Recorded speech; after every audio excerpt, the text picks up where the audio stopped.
you guys doing? Oh boy. No better way to start a stream than me getting called a dumbass in your own chat by your own father. It's great. It's great! So supportive! Call me a dumbass for all my viewers, Dad. Somebody else who aren't aware, that squid troll NA is my Faja. He's here to troll me. He knows better. He knows I wouldn't be up early enough to get there in a decent amount of time tomorrow. But yeah, Dad, I will call you before I decide anything tomorrow to see if there's any particularly horrible snow disasters between here and there. And or actually just there. Because there's nothing here! But apparently you guys got snow and shit, and I'd prefer to not die on the whole driving up for Christmas thing. Can we have Squid Dad D&D at some point? I don't think that's gonna happen. I think that is a dream, J-Max. You would have to ask the Squid Dad. But I'm gonna guess no. Probably. So! We have Pathfinders, most likely. Now, I'm pretty sure Zindurn is around somewhere. He's not on anything at the moment, but he said on Skype he'd be around. The issue is he's got a bunch of family and stuff over for Christmas, or he's over somewhere else for Christmas, one of the two. And he can't be, like, super loud and annoying on a mic like he usually is. So, he should be able to play. He's just going to have to communicate via text in the actual in-game log. And we should have Shenmue and the Chaz here as normal. Larkin is dead to the world. I actually think Larkin might be actually dead to the world. Because Larkin hasn't replied to anything I've told him in...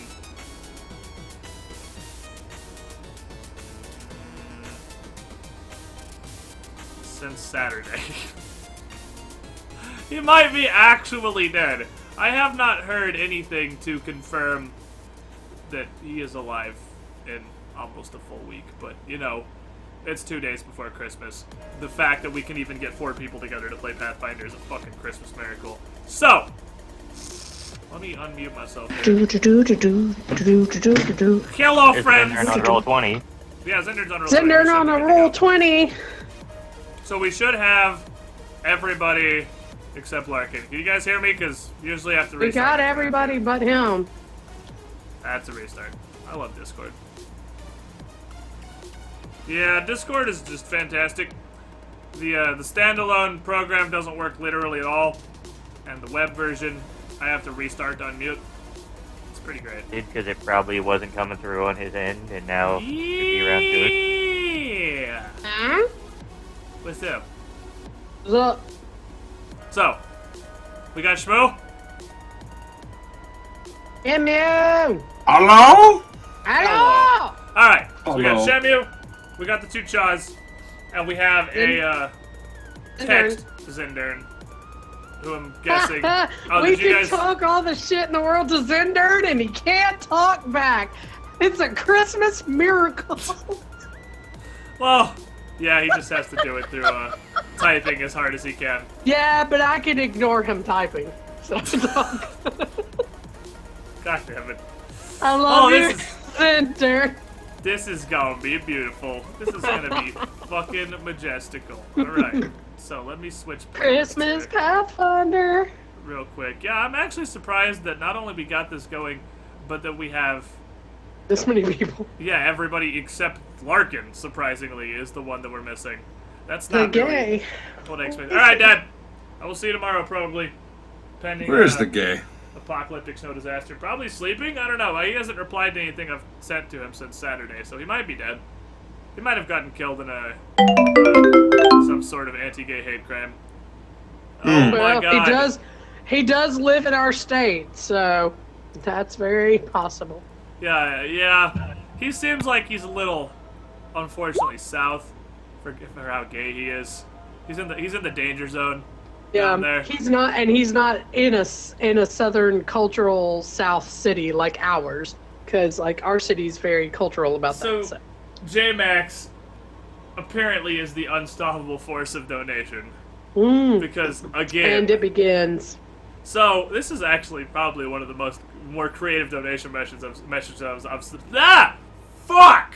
One of the more creative donation messages I've seen ever. And did that show up on the stream chat? Because if it didn't, I swear to fucking God. But anyway, J-Max donated $60. I cast donation at 4th level. It gives target 1d6 times 10 monies. I rolled a 6. 1d6 times 10 monies.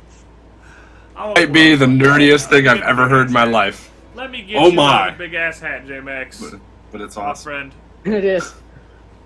So, Shemio, I heard you have Destiny now. Yeah, some fucking asshole had to send it to me. No, I can't even escape not playing it. I have no excuse now. Nope. That's okay. Goodness. My friend asked for possibly the worst game ever for Christmas. Call of Duty? And I bought it for him. Yeah, he asked for Witcher 3.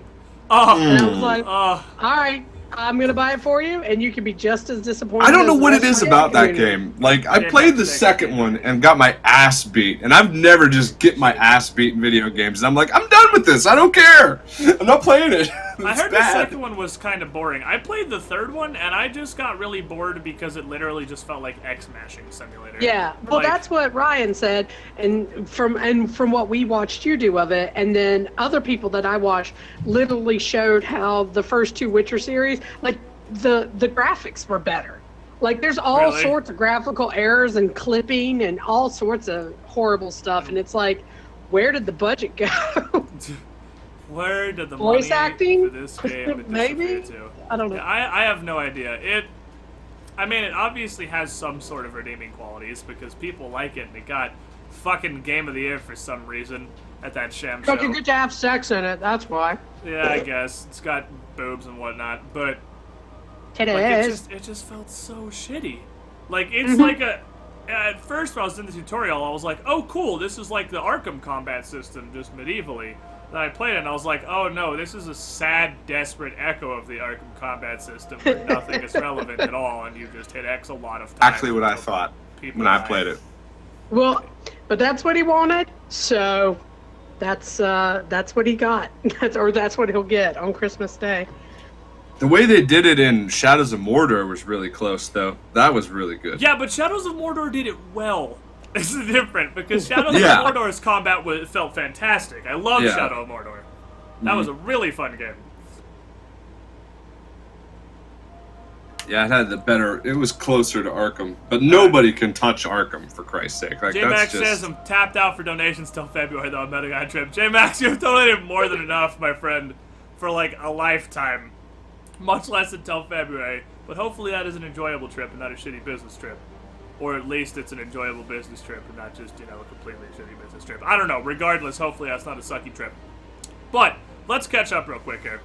Because Shami wasn't here last week. You didn't miss much. It's just you guys have a castle and Oktar got married is all. But, Huh? Time out again. Oh boy. So, you guys know... It did pop up. Okay, so good. It's capturing correctly. Danny Fortesk, every week, we do Pathfinder, donates $50, and the number of his donation cents. You have to 5010, which is $500 that you've donated to Pathfinder streams. What? Over the course of the time. Except this time, he donated 5010 for the Pathfinder week and a little extra for Christmas because he wants a top donation thrown. $100, my friend. Holy crap! It's quite the Christmas present. That's there. You bought Destiny for Shenmue. Problem solved. That's where that came from. Thank you. That deserves a cash warp. Like, and a scrub hype. I mean, thank you again. Not even both of you guys that have done these massive donations before we even get started today. It's not your first, second, or fifth time doing them. And like, seriously, thank you guys for enabling me to continue doing this streaming thing while we're in this bit of a lull here. I really appreciate it. So, let's see, Discord give me no sound. Uh-oh, does Ren have issues? Can you not hear us in the Discords? Tell him his mic was muted. The symbol was right there. His mic is muted. His mic is muted because his grandmother is at the house. He's not going to be able to talk. He can only type. He's going to type, yeah, but we're short stuff and the rest of the Nigerian princes. If he can't hear us, that's a problem. Because he needs to be able to hear us. Because I'm not going to type everything to him. I'm way too lazy for that. Anyway. No way. Recap real quick while Zindurn can hopefully figure out what's up with Discord. Oh, you got it? Okay, cool. So, recap real quick. Last week, you guys, what'd you do? Raid another ship or some more assorted pirate ship for a while. And then you were talking to Sandara, who we got attacked by the Swahagan again. Yeah, that's right. That's what happened last week. It's hard because I got 2 groups running this, so it's hard to remember who exactly. Oh my fucking god. Alright, timeout again real quick. Link1429 just ramping up again here. Donates 150. Shit. We fighting for the throne. Fuck it, I won in this fight. Well, you won, my friend. And then Garenta donated $1. Take my clearly $1 million. Jesus Garenta. Christ. Cash war. Thank you, my friend. Link1429. That's not the first or 10th time you've done that either. Like, holy shit, guys. Like, if I wasn't fucking cash cows, where do I buy one, says Zindurn. Let me move my face cam over a little bit, actually, since you're going to need to see the text box a little more than usual, so I'm going to sit over here a little bit. But Link, fucking Christ. We haven't even started yet. All of you guys, we haven't even started the Pathfinder yet. I'm doing the recap. And you guys just showering the fucking Christmas money on me. Thank you, guys. Jesus fucking Christ. It's been like 6 months since I've been here in Link. Fucking Link is still the mighty prince of Nigeria. There are several princes of Nigeria, thing of the deep, and welcome back to the stream. If it's been 6 months, you may not know what Pathfinder is, but hang out for a second, because this shit's fun as hell. Anyway, you guys found a ship. You found another fishing trawler. Shemby will be excited to hear. Did we burn them all alive? Well, this fishing trawler was having a pretty bad time. It didn't look like it was... They were already dead. Doing great. So the team went over to investigate, boarded the ship and poked their head around, and found some more Sahuagin on board that had apparently ambushed and killed the whole crew. And you guys killed the Sahuagin? Because it's not terribly hard. They're just little fucking giant murlocs. They just murloc it up. And one of them had a weird necklace on him. Did you guys get that appraised, or do you still... I have... Oh, wait, no, I have that in my notepad file. Hold on. I need to open my notes for this group. Somebody offered us $1,100 for it, but we didn't take them up on it. That was a grand. Was it grand or 1,100? It was 1,100. All right, so one dude offered you 1,100 for this necklace that you guys found out through Sahuagin. But that's a side point. When you guys stopped in to flip some plunder and just hang out in port for a minute, Sandara brought to you guys the idea, well, I mean, we're doing a pretty good job at this sailing around doing pirate stuff. Why don't we consider trying to become proper free captains? So everyone thought that sounded like a pretty solid idea. And the way you do that is you have to get the approval of Kurdak Bonefist, the Hurricane King of the Shackles. So you guys gotta do something particularly awesome and piratical to catch Kurdak Bonefist's attention. And you guys looked up a couple of things. Larkin got involved in a book of old Shackles legends and dug through trying to find something you guys could do. And what the party decided on was this fortress called Tidewater Rock. Zodius, I'll get that donation when I'm done with the description real quick. I'll get caught up. Don't worry, I didn't miss it. So they decided on this little fortress called Tidewater Rock in the southern end of the Shackles. So you guys went down there because it supposedly was going to be unoccupied. That was not the case. It was not unoccupied. In fact, the person that you last knew lived there, a pirate by the name of Ironbird Smithy, his widow, still commanded the whole garrison of the fortress. So, rather than go in and take it by siege, because that seemed like it would be relatively difficult to do, seeing as you know pirate fortress, the party went in to talk terms, and the terms ended up being Oktar marries Smithy for equal share both ways. So, since they are now married, as a Shackles couple, he owns Tidewater Rock as much as Lady Smithy owns the Loktar Ogar and your whole pirate business here. So you guys kind of married into a pirate castle. Which is you guys didn't do shit. Sounds like Oktar did. Well, what happened was we found out Sandora's like, hey, I've been reading this legend, and it turns out Harrigan killed her husband. Oh yeah, there's that too. Harrigan was totally the one that killed her husband. Her husband went to go have a fair pirate fight with another ship's captain. The other ship's captain had Harrigan come in on the sly and murder her husband. It was 2-on-1.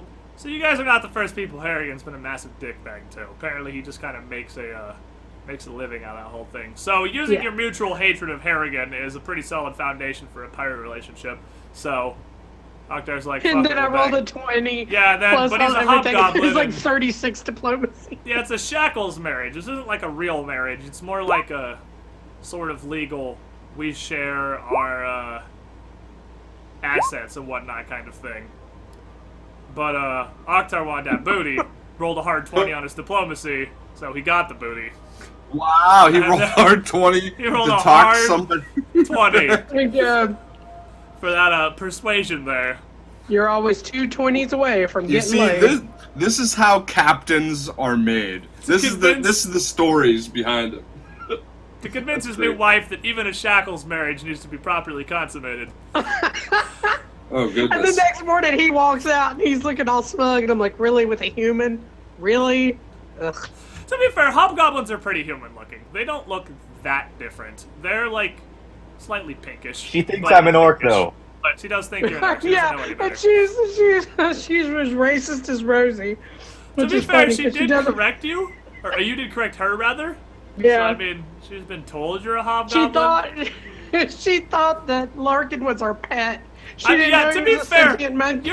the party you brought to discuss terms with Lady Smithy was a monkey, a drow, and a hobgoblin. So We kind of gave Ren over as a a hostage temporarily. a hostage situation. Larkin's a fucking. They said send an unarmed man. They said send an unarmed man, so we sent the only guy who had no hands. I mean, Also, added bonus, doesn't really need weapons to fight with. So yeah, that's pretty much caught up to where we are. Exodius, $5. Welp, guess it's time for everyone to get in here. Everyone did, in fact, get Tidewater Rock. Thank you for your donation, my friend. That's $5. That's tackle worthy. Don't think I appreciate it any less than the turbo massive Nigerian Prince donations that have been coming through, because I appreciate every donation. And you guys are currently in Tidewater Rock, in your castle. You're waking up the next morning. Oktar's in a particularly pleasant mood for some reason. And, what do you guys want to do with your lives? Kind of back to the action. Wait, you? I remember you. Oh, man, In lots the of things. mountains. So Dexter 117, 3 months in a row. You're the shiniest Squidling. Thank you for your continued support. I swear by the end of this chat log's gonna look like me having a massive fucking wank speech with myself over the duration of 4 hours, and the real solution probably. I was just thinking that. No, I'm reading the text. I'll read. I should probably reading most of it out loud, so I'll be Zindurn for the day. I'll fill in for Zindurn. Hi, I'm Zindurn. I like making terrible puns, and I'm German or something. What should we do? I'm sorry.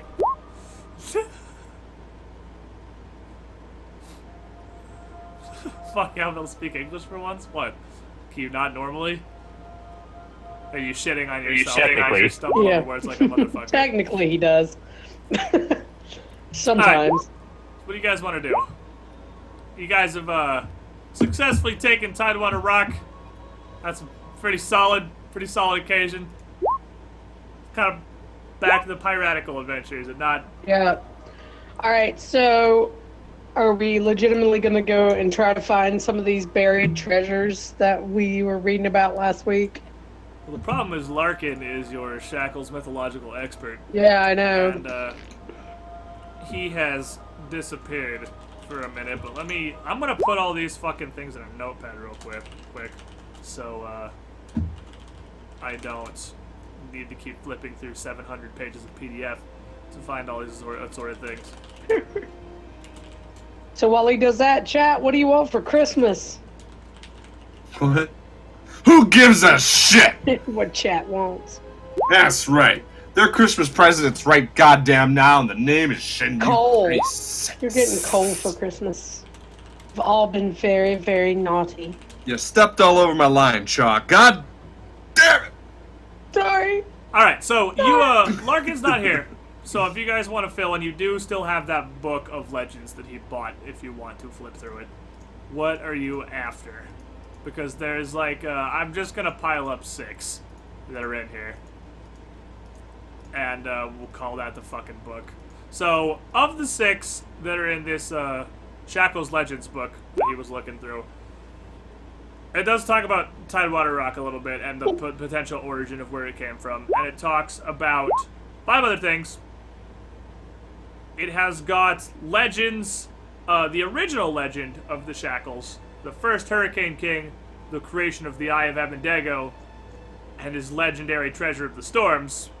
And then you've got, I think the one you're thinking of is Cyrus Wolf and his 7 stashes that are supposedly buried throughout the Shackles. And then you've got the story of Whalebone Pilk and the Death Knell, which is really, I mean, okay, so side note out of GM context real quick. I love Pathfinder and the world of Galarian specifically because they just were like, all right, so we have a tabletop fantasy role-playing game, right? What should we make the world like? Fuck it, let's just shove every single fantasy trope, stereotype, and archetype into one planet, call it Galarian, and say fuck it, then you can do whatever adventure you want to, basically.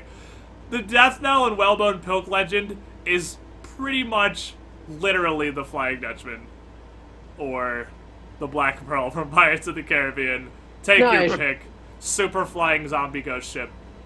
And along with the Death Knell, there is the story of the Kelpie's Wrath, which is another super zombie ship.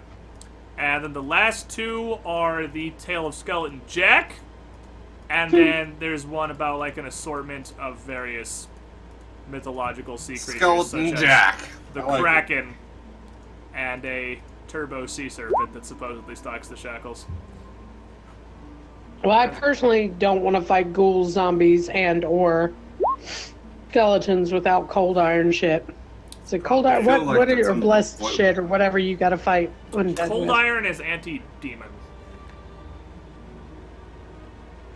Yeah, I'm with Ren on that one. Skeleton Jack. Do you like the Skeleton Jack? I like it. He sounds so spoopy. It does sound pretty spoopy. So it is kind of separate from the stories of the Death Knell and Kelpie's Wrath and the stories of these supposed actual haunted ghost ships, because the story of Skeleton Jack is not so much necessarily about a ghost ship, so much as a crew. And this legend starts way back in the beginning. Skeleton Jack originally was not Skeleton Jack, it was Merrill Jack. Way back, if not one of the original free captains of the Shackles, pretty soon after that. And this guy took his reign pretty far and wide. Now, you know the Shackles was originally founded because of the trade routes between Sargava and Cheliax, back when Sargava was still a Chelaxian colony. And yeah, that's a pretty solid fucking trade route to hit right there. Now, Merrill Jack here, he hates Cheliax. He is Chelish himself, and basically deserted the Chelish Navy to become one of the free captains in the Shackles after the area was kind of founded and the original Hurricane King made the Eye of Abendego or whatever actually happened. Now his flaming hatred for the Chelish kind of pushed him to some unnecessary feats of bravery, and he went up and not only struck at ships within spitting distance of Chelish ports. Supposedly, the origin of the legend is a raid he tried to launch on the 3rd biggest port in Cheliax itself. Now, as you can imagine, didn't go fantastically. Turns out a pirate captain and his little crew of dingleberries, as much as they may hate the Chelish, is not going to take down a city populated by several thousand people and a pretty fucking huge garrison of guards. Now, Jack went down pretty easily. I don't know what you guys know about Cheliax, but some weird shit happens in Cheliax. The Chelish are sort of, you know what I said about Galarian is basically just a big pile of tropes and stereotypes? Mm-hmm. Cheliax is kind of like the satanic devil-worshipping cult country. And, Awesome. they're kind of crazy. So, supposedly, the reason that Merrill hit this port is because his old naval commander was stationed there. And he was going specifically after him. Now, this commander, unfortunately, as Cheliax is known for, is a satanic devil-worshipping shit-knocker. And rather than just kill Merrill, he decided it would be more entertaining to curse him. Not only because that, fills him with some sort of insane sadistic joy, but also, he wanted to use Merrill's not only undead person, but undead crew to keep eyes on the Shackles, to keep knowledge of what's going on down there. Now, that's a pretty fucking hefty curse. That's raising not just one relatively powerful captain, but his entire crew with him to be perpetual zombie servants. That's going to need the help of a relatively powerful demon lord. Turns out, relatively powerful demon lords don't necessarily work with you in the way you want them to.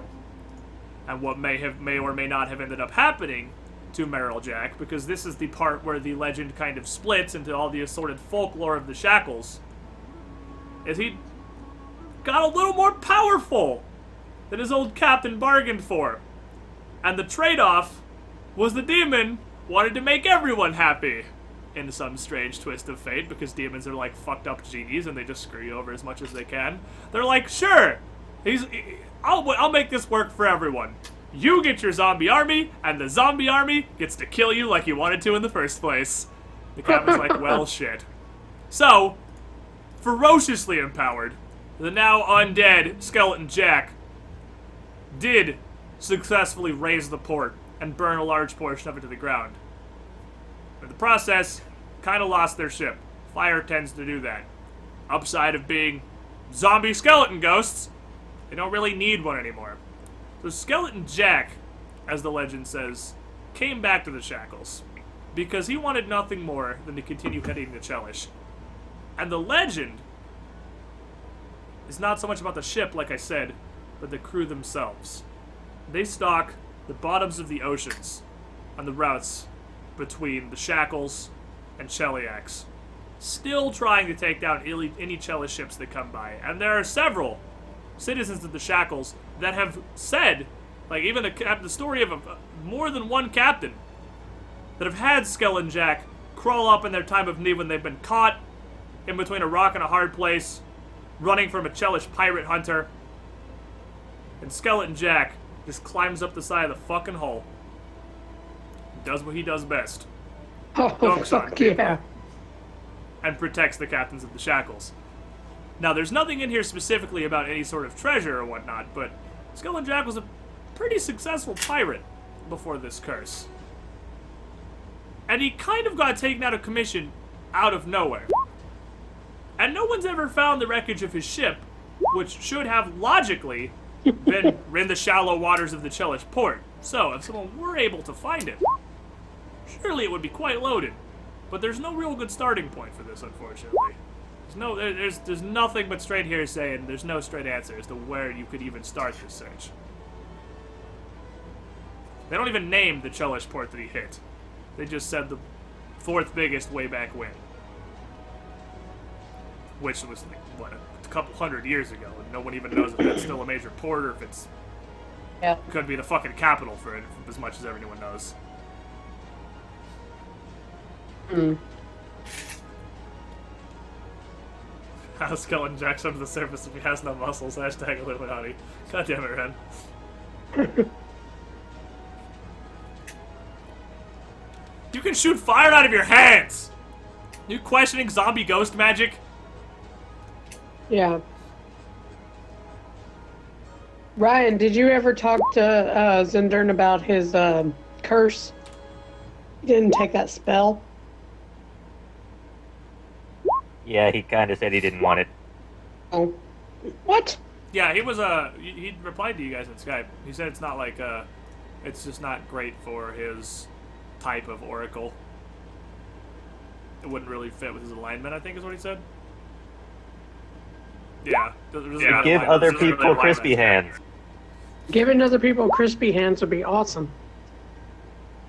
Yeah, it doesn't fit his character from like an RP perspective which makes sense because he doesn't exactly like having the crispy hands, I'm sure, and he doesn't want to spread his fucking power, which is I'm sure how he would see that. Yeah, he would be giving away what he considers Saren Ray's blessing. Yeah, he wouldn't be down with that. I'm with Red on that one. All right. So, do we want to go pick fights with the Chelish, or do we want to go and try to find? I mean, That last holy ship shit. got away. The last Chelish ship we went after got away. It was pretty big, and yeah, it bailed out pretty hard. We don't have our gunner. You guys are either. 5, right? Mm-hmm. Okay, I just double checking. I think I am. Yeah. Yeah, you guys should be 5. My other group's 7 now, so I'm just trying to keep them straight. Again, it's really weird running 2 groups of the same adventure and trying to not confuse like what exactly is happening in one group versus the other. Anyway, so I mean, if you want to make it easy and make us all 7, I'd be down. no. Anyway, so you guys Nice try. you guys read through that Tale of Skeleton Jack because Ren and Artemisia are like, oh, that sounds fucking neat. That sounds spooky. Let's read it. And don't learn anything of particular value because there's no starting Unless we point. want to go and try that's- and pick fights with the Chelish in order to try to make him appear.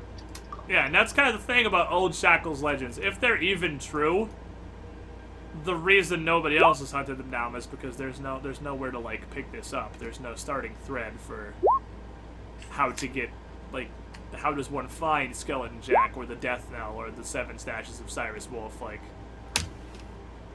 If we only had an underwater breathing elf with us, and we could keep dropping her to the bottom of the ocean, she could search the ocean floor. Yeah, that's a. Well, pretty you did effective- have a water breathing elf with you, and you let her get fucking eaten by a frog. She got so eaten by fuck a you, goddamn buddy. Still holding time on to Shem- that, huh? Yeah, every time Chevy's Yes, not hold here, on to shit that. happens. He wasn't here for that one either, so you just got devoured by a frog.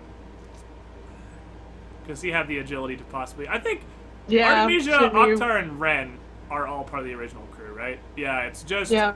Larkin and Cha that have died. So we got 3 members of the original crew still. My other group is down to... Actually, I think they're down to 1 member of the original crew. But to be fair, it's as much from swapping out players as it is from deaths. Like, we've only got 3 people that are players from the original crew also, so... And 2 of them I are went the to 2 the that frog farm. I did. And she went to the frog farm. Yeah, she's not dead. She went to the frog farm. That's right. No, I went to the So frog we farm. told Artemisia she went to the frog farm.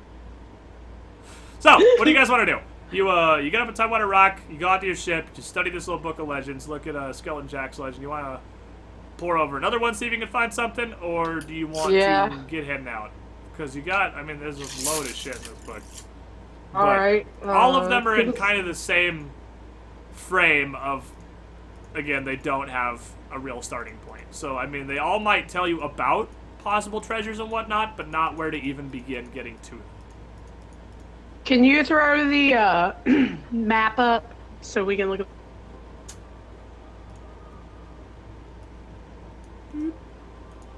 It's Port Peril. Whoops. Yep. That's not helpful. There's a big map. I'm assuming that's the one you want. Yeah. So yeah, you guys are up here, actually. You Boat. are at Tidewater Rock. Yeah, your boat. It's just Just so I says can... boat. Just so I can sort of keep track of where you guys are at map-wise, if it's necessary. Here. Fucking Loktar there. Are you happy? It's not boat anymore. There! I upgraded you from boat. Now it's Loktar guy. So, Yay! Inner Sea regions. You miss Port Peril? Not quite like the first time you were... Nothing like... Yeah, but the first time I went to Port Pearl, you sort of got abducted by Harrigan and forced into Well, that's what he says. basically- Nothing quite like that first time you're collectively date raped. Oh, that was in there. Fuck, I totally even missed that he was talking. Yeah. Yeah. It was great. With so many fond memories of being press ganged on a fucking wormwood. And, I don't have working any as good memories. pirate slaves for, like, 5 weeks. Before you finally got to murder the absolute hell. I'll be right back. Scourge and Plug. Sorry, my mom's here. Fair enough. Alright, I had so- fun. I got to drink a bunch of pirates under the table. Yeah, you did do that. You had some. There were some alright times on the Wormwood. It was shit ass, but it wasn't 100% shit ass. I mean, there was the occasional thing that happened. 97 to 98. I'd be have to leave. She got a job.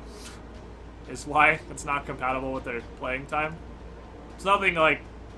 It's nothing about me personally. She just moved to Maryland and got a job. Or was it Maryland? She moved somewhere and got a job. And she just can't play on Wednesdays anymore. Is all. So, what do you want to do, Captain? You got a neat pirate castle now. Do we have a moat?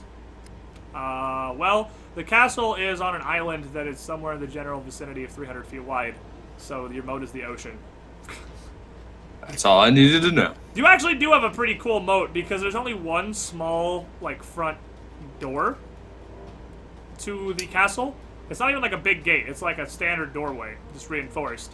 And the staircase leads directly down into the water onto a giant stone shelf that is underwater, but only by like 10 feet or so. So you can't even pull a ship up to the door.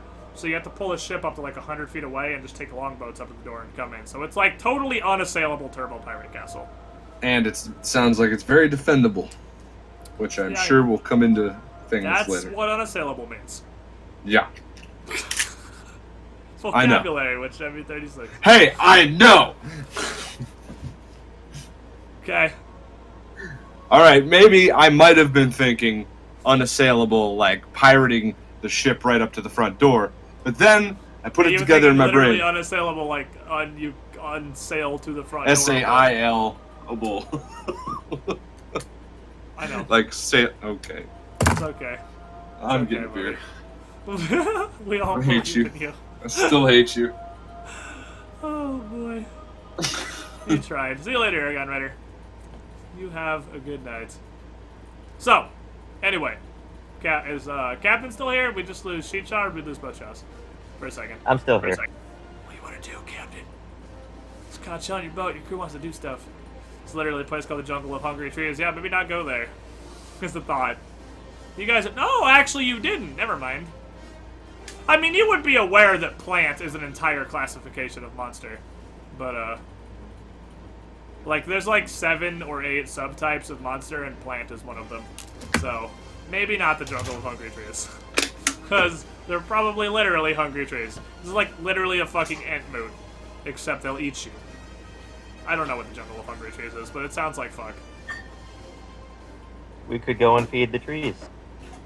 Like how the Egyptian portions are not even disguised. No, Zindurn, do you not know that the entire Egyptian pantheon is valid gods your Pathfinder character can worship? Like, you can... Yeah, they're literally, like, you can just worship Ra or some shit. Which is weird, because he's the god of the sun, and there's kind of Sarenrae for that, but it's like different religions. Like, the Egyptian religion literally exists in Galarian.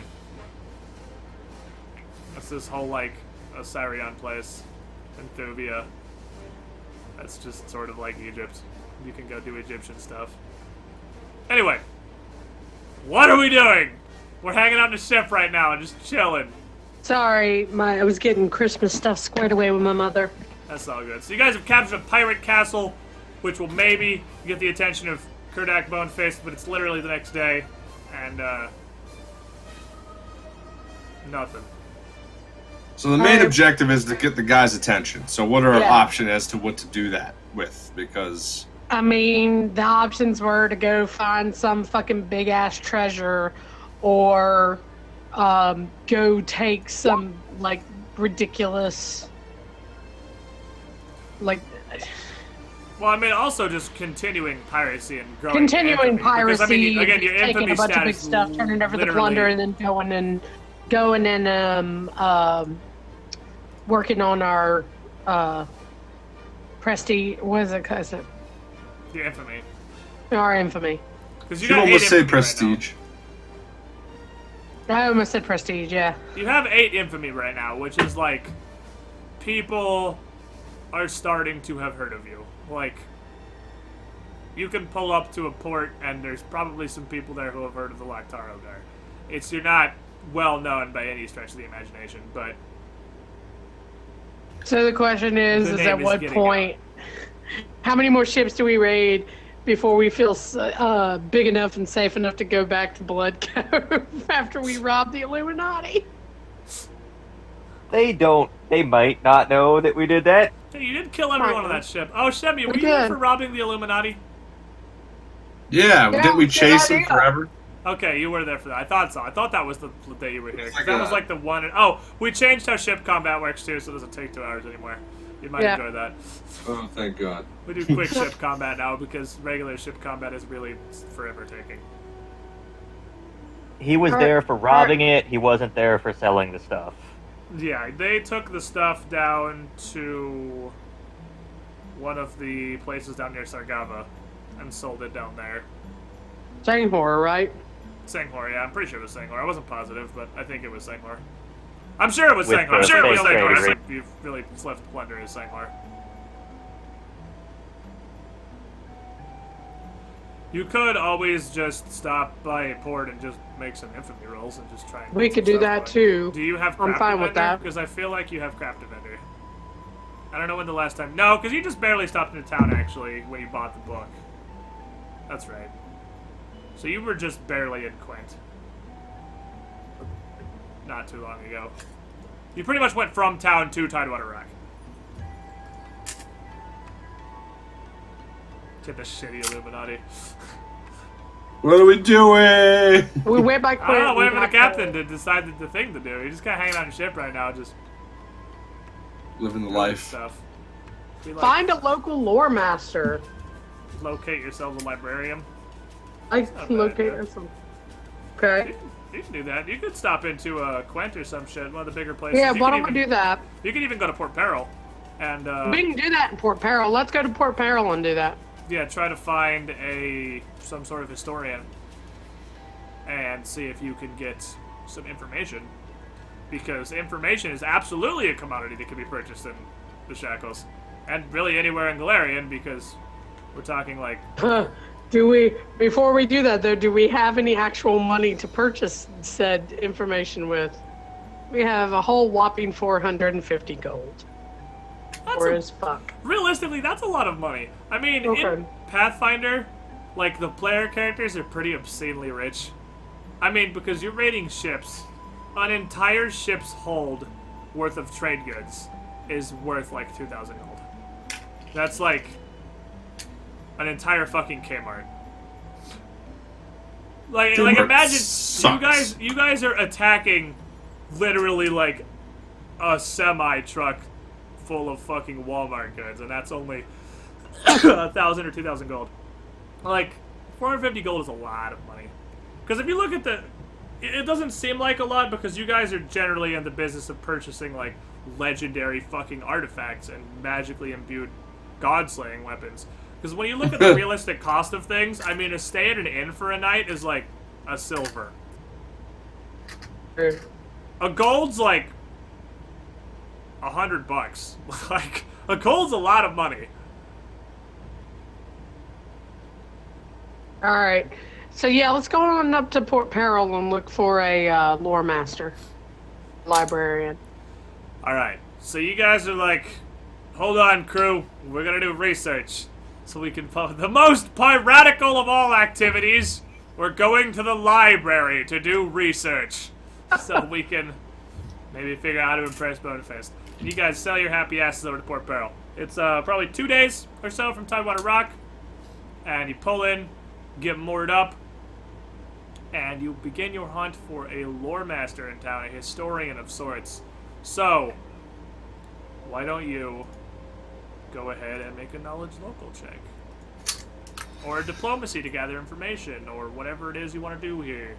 to try and I find can some sort roll of a story. diplomacy with Ren helping. As far as I don't have a knowledge local.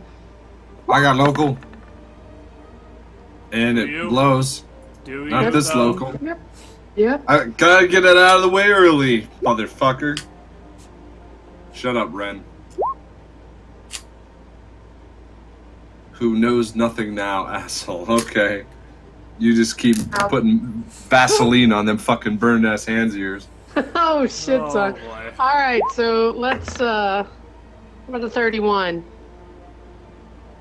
What the hell? 18 and what? What is that, your diplomacy? Yeah, with Ren. Ren's usual too. Alright, so you ask around, and it's not hard for you to get sent over to a local church, actually. A church of, let me pick, okay, let's see, Port Peril. It's probably going to be a Besmaran church. It's in Port Peril. So Scientology. You get sent over to a couple of priests of Besmara, one of which is known for basically cataloging Shackles' history. And you head over there. We take Sandara with us. No. She's actually a cleric of Besmara. You can absolutely do that. Now, Besmaran churches are not really churches, per se. They're sort of like, imagine an opium den. Yeah, That was I run figured as by much. priests. That's pretty much a church of Besmara. So you guys poke your head in there, and that's exactly the wretched hive of scum and villainy that you guys are expecting. Awesome. Some But guys it's- getting high. Cool. It's not. It's absolutely a significant amount of getting high going on this Besmaran church right now. So it's not hard for you to get a meeting with this little historian, and he agrees to information trade, as information is a very valuable commodity in the Shackles, especially in Port Peril. Takes you into a back room, away from the hustle, bustle, the high people of the main area. And you sit down with this guy. He's pretty old, as you would probably imagine. Fits your expectations. Really old, balding, like 60, 70-year-old dude, which is, realistically for the Shackles, the projected lifespan of somebody is not horrifically long. So 60 or 70 is a pretty fucking old dude in the Shackles. He's like, welcome. Here you are interested in exchanging information. Wait, you? Perhaps. I Yes. remember you. What was it? In the mountains. I am, Evan Fordholt. What were you looking for? And Shaw, or rather, I need to get used to this. Mickey, just like a wisdom check real quick. Kairos the Mystic, 3 months in a row. You were the shiniest Woodling. You want me to make a wisdom check? Yes, because you would be the one who has the Okay. relevant trigger here. Oh. It's not a high wisdom check, Okay. it's just kind of like to realize a thing. Oh, okay. Alright, so hopefully I won't. -1 out on my wisdom it. roll. Don't suck! I suck! So don't worry I about it. noticed nothing. But, this guy's like, Awesome. what information are you looking for? Give us the sword power. We're asking about, I guess we're gonna ask about the chat, about Skeleton Jack. Alright.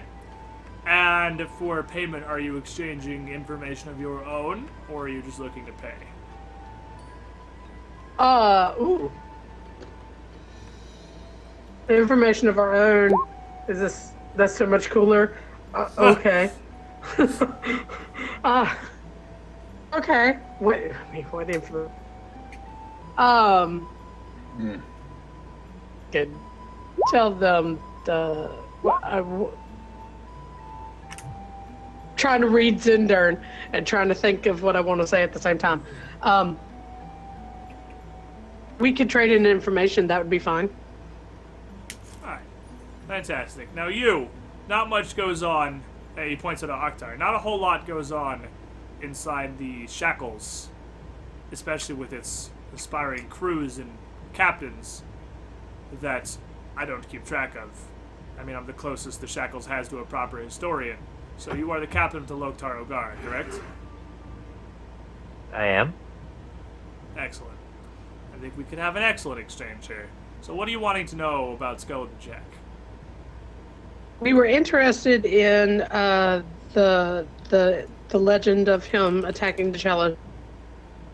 What port? Since cities and whatnot change over the years, and it said it was the 4th largest city. So, what would have been the 4th largest city at that? So he turns around and he's digging through. He's got a whole bunch of like books and scrolls and just all sorts of shit piled around this room, like everywhere. So basically, the room you guys are sitting in, you're not even on chairs. There's like a couple of large cushions that you guys could sit on. We're just a big rug in the middle of the room, and it's pretty dimly lit by just 2 small lanterns, one hanging from the ceiling, one in the corner, and the entire room is absolutely surrounded with what it looks disorganized as hell. It's just piles of books and scrolls. But you ask this guy, and he immediately just turns around, and he knows exactly what he's looking for. Moves a stack aside and reaches for an old dusty volume at the bottom of one of the piles, and slides down and flips it open.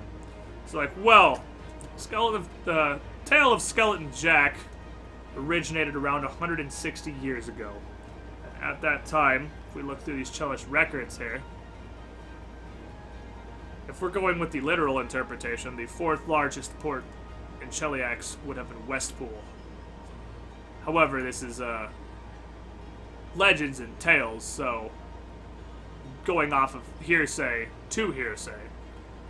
But the answer you're looking for is Westpool.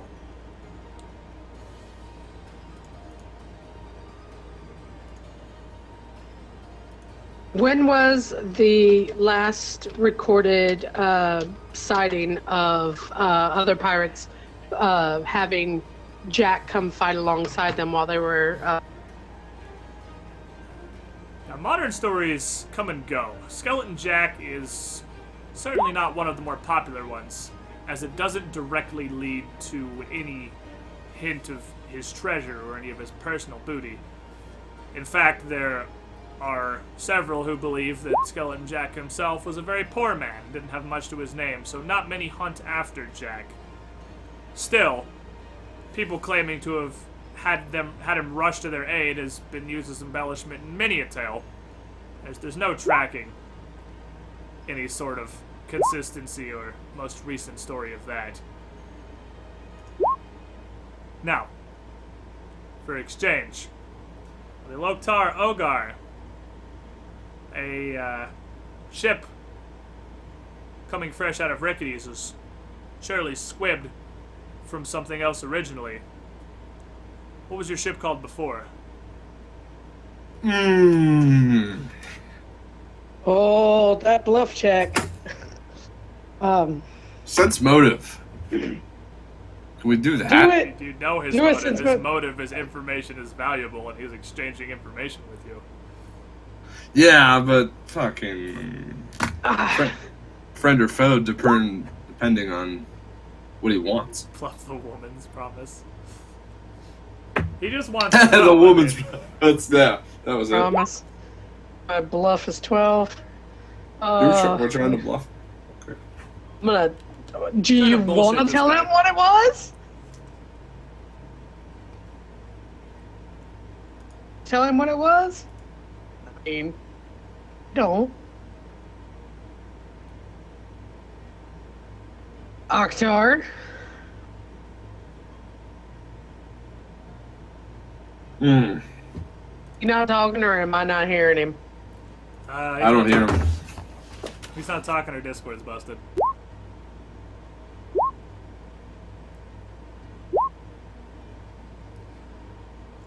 Well, somebody needs to do something. This dude's waiting. What was the name of it The before? captain's having a seizure. or Let something. me walk in the other room, see what's up. Tell him technical difficulties. Oh, tell me his ship was called the Discord. That's a pretty solid fucking pirate ship name, the Discord. I like it.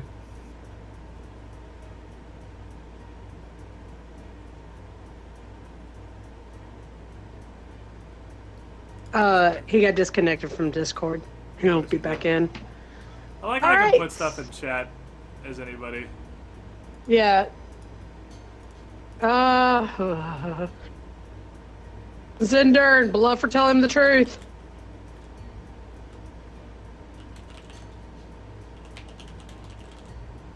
They said it was the gentleman's agreement. Okay. It was the gentleman's agreement. Let's roll and... Just tell him that. Who cares? No. What's he gonna do? That's it. Well, solid roll. I didn't even see I that failed roll. that Oh, there roll. it is. I failed it Hold on. nicely. So we've had... Let's go up Fuck. here. We've had a 1, a 13, a 5, and a 1 today. It's a Yep. great day for rolls. Alright, well, let me roll Good a day six for roll another. 20. He might fuck it up too. He did not fuck it up nearly hard enough. He did not. So, yeah. So, Alright. you try to tell him it's something, he's like, if you're not going to come to an exchange of information, if you're bringing lies to an exchange of information, that's an The man's promise. interesting tactic.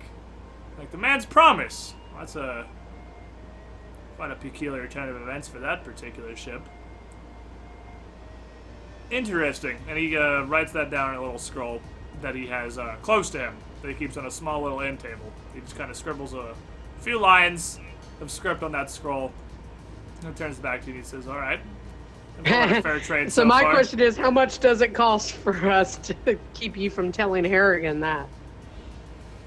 All I'm interested in is the market of information. And all information has a price. Information such as the name of a ship prior to squibbing, that's quite valuable.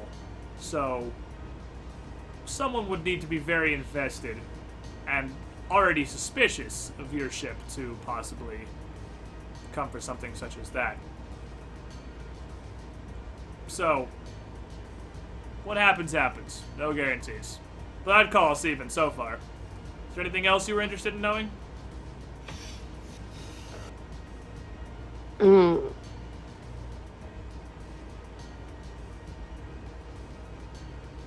There's anything else that...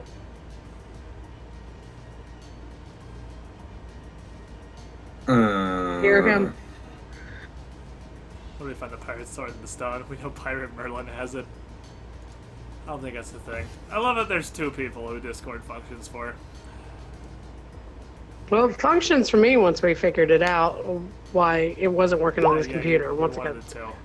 It's you and, okay, well, it's three, I guess. It's just kind of ManCha doesn't work for. That's because he runs it through his phone.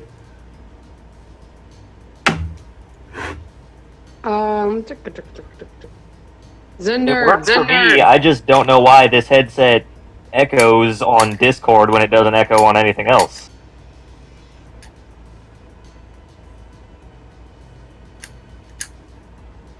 Okay, well, we can hear you Anything now. else you want to know, Zindurn? Do any of the other...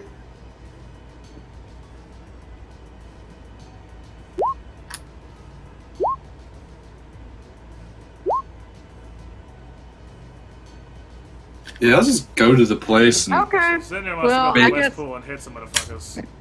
Yeah, Yeah. I guess that's it for now. I'm sure we'll be seeing you again. why you gotta say it like that? No, I didn't mean it that way. I'm just Because like, information The guy's gonna be is like, "What do you mean?" valuable. we'll see you again. Alright.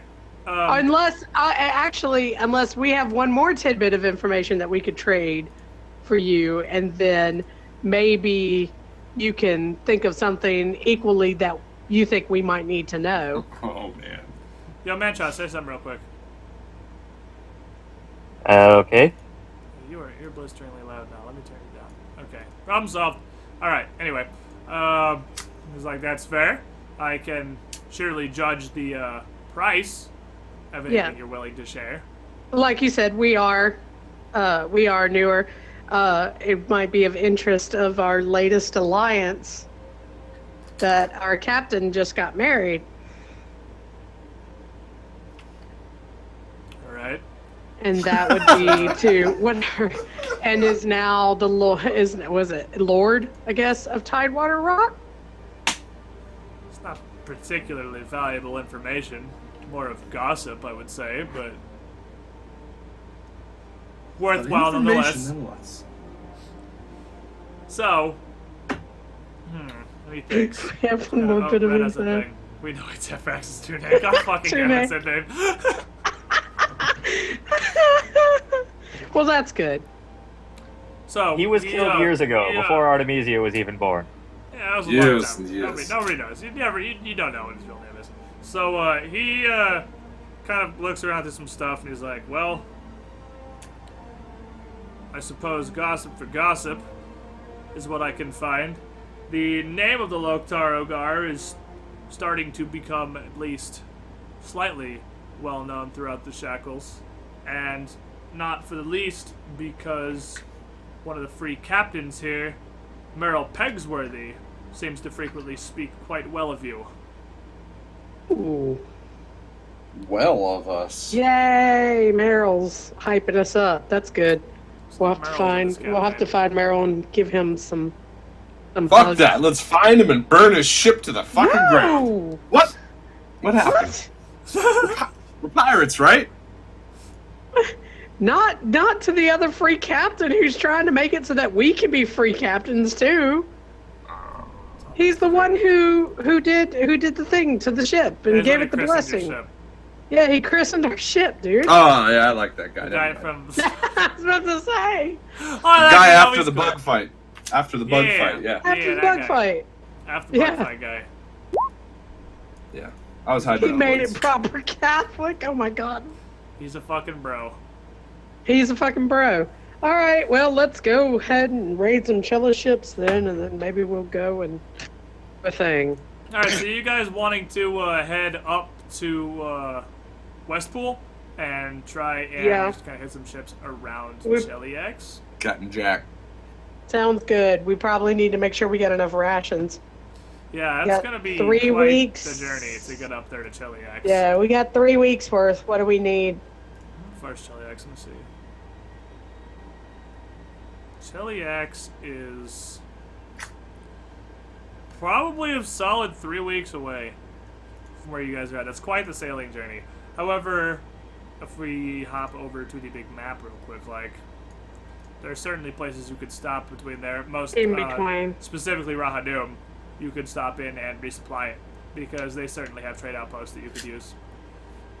But then it's just kind of Cheliax after that. So you could spend, because the biggest thing is, like, this is the whole reason that the Shackles exist, because you have to go around the Eye of Abendago. So it's going to take you 2 weeks just to go around the outside of that island and back in towards Rahadum, and then it's a week from Rahadum to Cheliax. Is it just like a hurricane that's constant? Yeah, you remember the thing story in the middle of World of Warcraft, the Maelstrom, and just the center of the map, just that massive fucking storm that is permanent. It's literally on the map. It's so big. Yeah. This is literally just that. It's the Maelstrom. It's just a perpetual massive hurricane that never abates, never slows. Just perpetually blocking sea travel directly between Rahadum and the Shackles, so everyone has to go way the fuck out away. Seems a little too convenient. Well, that's the legend. You missed the legend last week. Yeah, you weren't here for literally the origin of the Shackles. There's the reason the king of the Shackles is called the Hurricane King. Because the legend is the first Hurricane King made the Eye of Abendago. Like, him and Besmara herself together plopped this fucking hurricane down to stop the Chelish navy that was descending upon the Shackles. And it just eradicated a good quarter of the Chelish navy. Sent their fleet into disarray. And they haven't come after the Shackles since. And that's why the leader of the Shackles is called the Hurricane King. It's just kind of a title now, but that's where the Shackles came from. So, yeah, it's extremely convenient because they made it. Yeah. Well, it's 3 weeks, but we've got 3 weeks worth of rations, so we can just start around the Eye of Abendago, and then we can, like, start raiding most or find a Yeah, you can do that. You can head around. I mean, it's a 2-week journey to Rahadum. The odds are you're gonna find something. Okay. Way up there. Sounds good. All right, so you head up to Rahadum. So what's the plan? Resupply in Rahadum and head to Cheliax, or are you just going straight to Cheliax? Because you can hold about 4 weeks of supplies on your ship, and it's 2 weeks to Rahadum, 3 to Cheliax. I guess resupply and raid the coastline according to Zindurn. You're not You're sailing right. a coastline. You're going way the fuck out around the Eye of Abendago. Like, you Well, have to. I think no he point. means after. Oh, yeah, when you get Around, down to because we Rahadum, don't yeah. want to get rocked by the hurricane. Yeah, when you get down to Rahadum and Cheliax itself, you can. But for the first couple of weeks, you're gonna be. Damn it. You're gonna be way out at sea. Sorry, I'm pretty drunk fair. enough that was actually funny. So To be fair, that yeah. was spectacularly appropriate for the hurricane navigation. So I'll give you points for that one. God damn it, Shenmue. Yeah. Damn it, Shimmy. All right, so you head out, and your first week is literally just sailing up around the outside of that big ass island, and you do not see anything of interest really. But in the second week, as you sail around the outside of this island and start to pull down towards Rahadum, you do in fact see not one ship but 2 sailing pretty close together off in the distance. We don't have our monkey. You don't have your monkey, but you do have the Farglass still. We do have the Anybody can Farglass. use to make perception checks. Why don't we do that then? Whoever has a decent perception Who's check. got the decent perception that can use the spyglass? Probably Shenmue. Yeah, probably me. Wow, Where is he's a rogue with 3 perception. Just kidding, maybe not. Well, yours is -1. I have 4. That's technically- Octar has 4. Wisdom hurts me. How much does the Farscape glass add? Well, the thing about the Farglass is it lets you literally cast Clairvoyance, Clairaudience. So you can make a perception check with it with like a normal spyglass, which is just roll a perception check and I'll account for the spyglass. And if you want to know more, you can use the once per day cast to either put yourself in the middle of, to put yourself basically in the middle of one of the ships and either look around or hear what's happening, but not both. Uh-oh. Ah, okay. Well, do that then there. We'll roll your perception check first to be confined. You have like 6? You have 3. Yeah, So there's you're got just looking at your 6. stat sheet.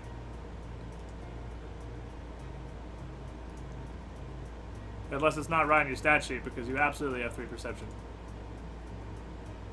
And that's with the class skill bonus. Anyway, roll a perception check. Whoever's doing the thing. Go, Octar. I guess that's me then.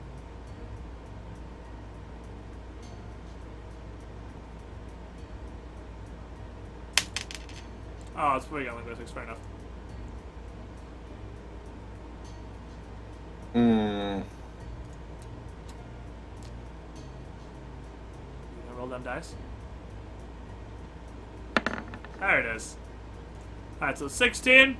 Alright, so you looked at the far glass, you got a 16. I would say that's definitely enough to at least identify the 2 ships. And they're both relatively large ships, but the one of them is trailing a bit further back. And actually, the one further back's kind of small. It's not terribly big. It's kind of a small little ship. The one in front is like a standard, same as yours. It's a big old Sargovan galleon, and that looks like it's on its way to Cheliax. It's the shipping lanes that Shackles exists to hit the Chelish-Sargovan trade. And it looks like it's a fairly big merchant ship looking motherfucker, so it's probably pretty good. It's only got a small amount of weaponry that you can see, so it doesn't look like it's really armed to the teeth. The ship behind it, however, is a literal warship.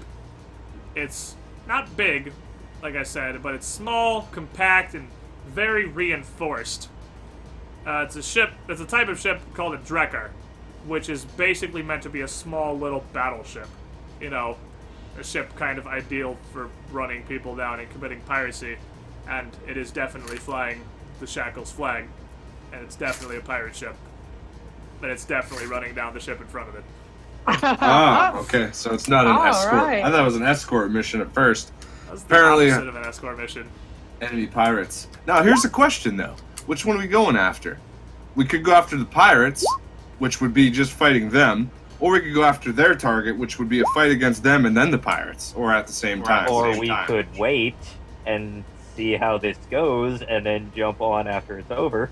And fight the winner who's tired. We could do that. And, Like while Money in you're, the Bank. while you're cash watching in. here, while you're watching, you see a catapult shot come from the Shackles warship and just smash into the Sargovan ship's mast. And the ship just fucking lurches and slows down dramatically. So the warship's gaining on it pretty hard. Zindurn, what's Battle Royale? Let's I'm go. all for attacking I'm all for attacking the winner. That'll work. Go in there and bring them the fuck. Yeah, we'll go over there and bring the fuck to whoever wins. Alright, so you guys start sailing up on these dudes, and as you start to approach, not long after that catapult shot lands, the warship, the Devil's Pallor, catches up, and you can see them lay the boarding planks and the ropes, and the pirates board the merchant ship as you're getting closer. And when you get to a reasonable distance where people without a far glass or any sort of spyglass are close enough to be able to see what's going on, you see the Devil's Pallor start to try to pull back. And it lifts its lines and all of its planks and drifts away a little bit and starts to turn and put itself kind of between you and the merchant ship. Wait, what? Did we see guys get off their ship onto the one they're trying to pirate? Yeah, you saw them all board and then come back across. Not all of them came back across, but like a couple Okay. came back. They pulled up the boarding and pulled back, basically. So they're positioned right in between you and that ship. And Sandara is like, well, I mean, they're not just gonna let us take it. Good point, Sandar. I mean, crews of pirates are wolves as much as anything else, and he's just guarding his kill. If we get any closer, he might fire on us. Yeah, that's exactly what's gonna happen. Mm-hmm. I mean, don't get me wrong. Kill them Ren's all. got the right idea. We could just head in and take him. And the Okay. Devil's Pallor, that's Gordis's ship, I think? And she's, I can't double check right now, but I believe that's Gordis's flagship. He's one of the free captains, but this isn't the Shackles. So, whatever friends and allies he has isn't an immediate concern, and sounds like a pretty Outside good way to get a name, jurisdiction. take down another free captain. Yeah, if they don't have protection here, we should go for it. That's not something I'd pull on the Shackles, but this is no man's land. Diplomatic immunity. Not here. Not here. Why don't we do Sure. this? I have a plan, Captain, if it's good for you. Why don't we alter course, pretend we're just sailing on by, and then turn it at the last second and take them by surprise? That's the best thing ever. It's pretty pirate, eh? I We can pull it off. I'd love it. Alright, so who's the helmsman? It's, Mickey, right? Yep. So, you are going to be making the rolls for the ship here. And what you are going to do here is you're going to make a bluff check. Because you're basically trying to make him believe that you are just sailing by. And that you have no intent, while still maintaining a good position to turn and attack him. So, Okay. you are going to, as the helmsman, make a bluff check for your ship, basically. Okay. Just like, I'm totally going by. I'm not coming at you. We're cool. We're cool. Assisted or Oh, no. unassisted? Unassisted. This is just you versus his sense. Oh no, Mickey has to be the one to make the bluff check. What a terrible situation we're in. Well, I mean, I fucked it up last time, so. Do I get to use my.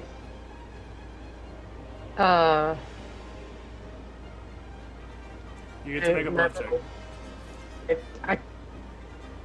A little crown thing to add it's my. It's a bluff check, so yes. So Yeah, if you're wearing so- it, yes. Yeah. Cool. So that's +3. So that's a 15.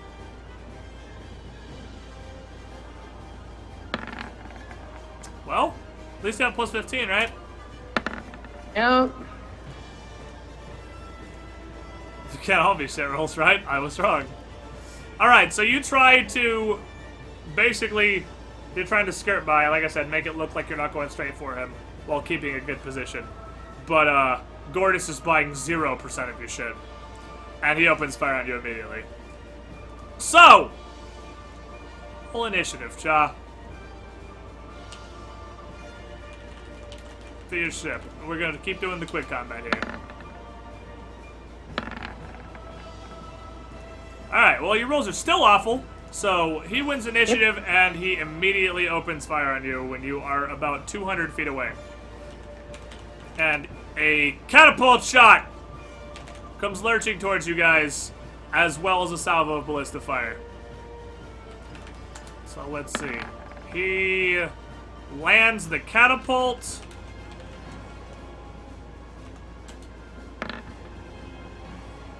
And 2 ballista shots rip through your sails.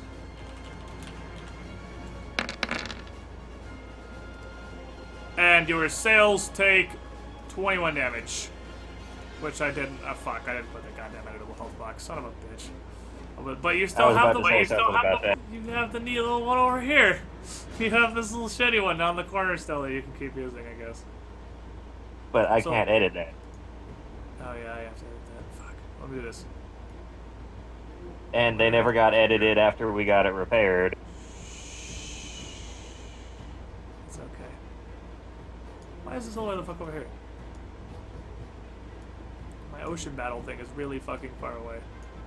Alright. So, this is a little different than usual.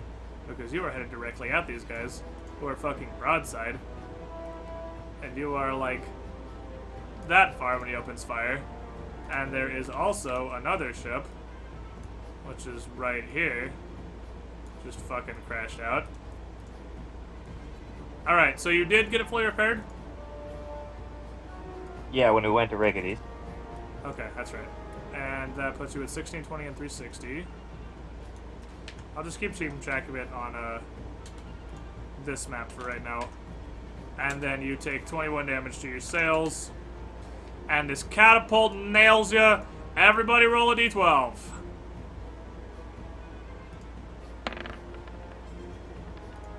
Just roll a d12. Catapult 66, right?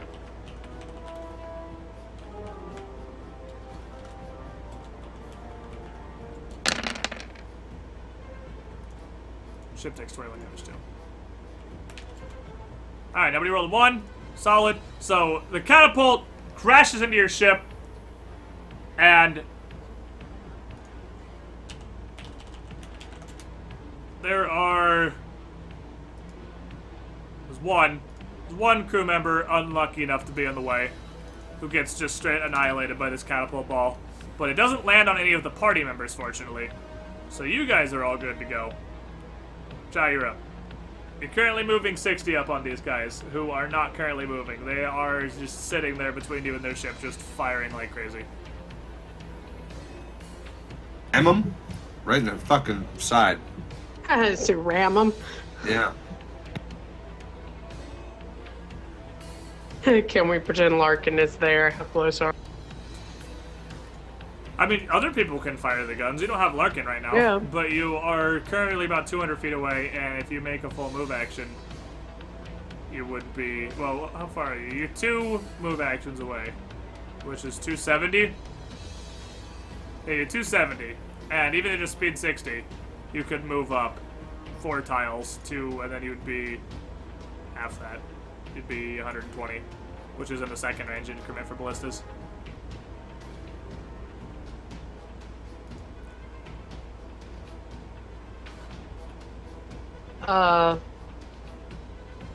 Our ballistas are on the sides now, aren't they? They're not the front and the back, are Yeah, it's not super relevant, though. I'm letting you fire them regardless as you approach. they? Okay.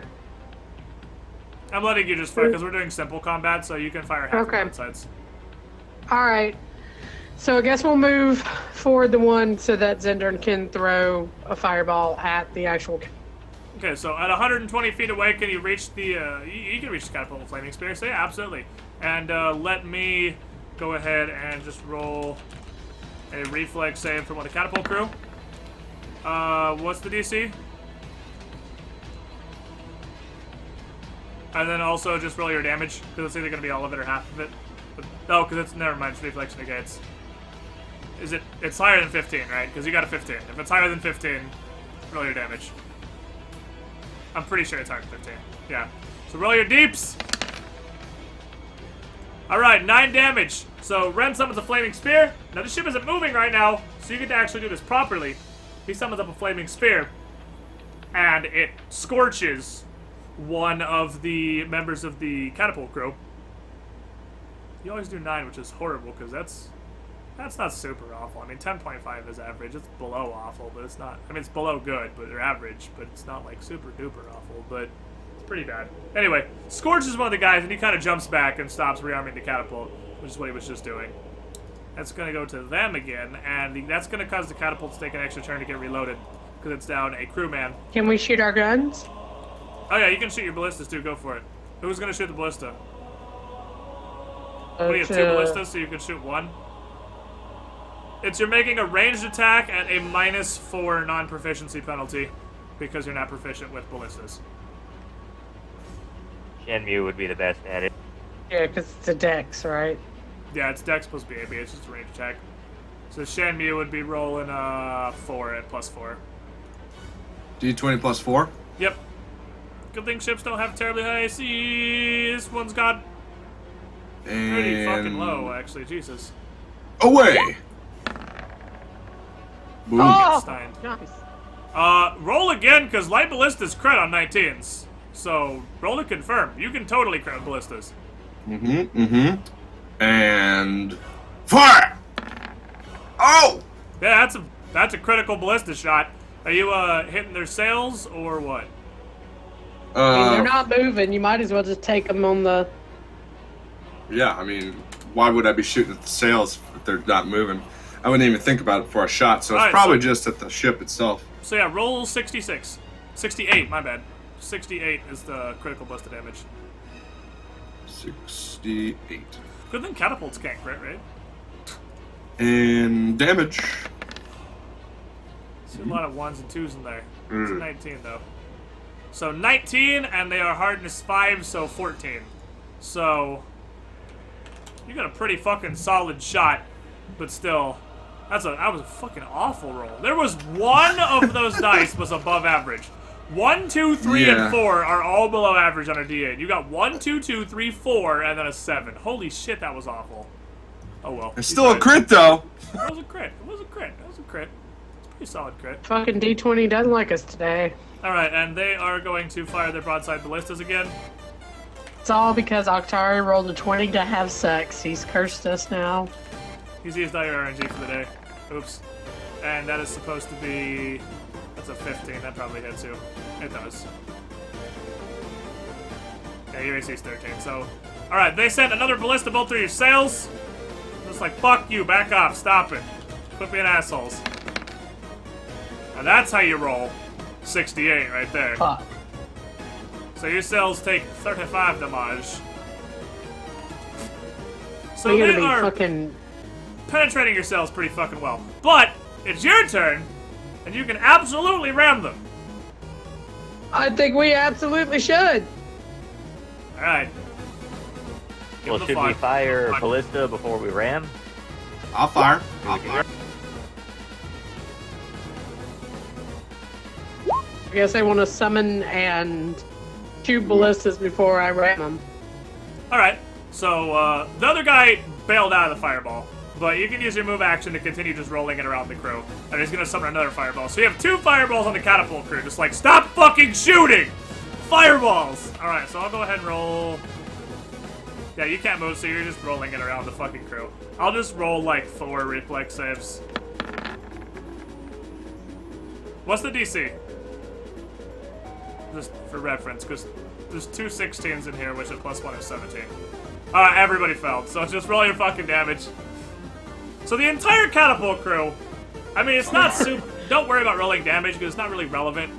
The point is, the entire catapult crew is now assorted degrees of on fire, and nobody's letting the catapult anymore. Like, they're all super done. Actually, 66? Why 6? Are you giving the balls on top of each other? Oh my god, well, you just killed them, alright? So Ren just literally bakes the entire fucking catapult crew with, his easy bake oven balls, which roll around and just fucking incinerate everybody. So the entire catapult crew is dead. Nobody's firing the catapult anymore. Now, Cha! Roll a CMB check to ram the fuck out of this ship. And your CMB is +21 on your ship right now, because your sailing modifier is 13, right? Right. Yeah, +21! Bring him the fuck!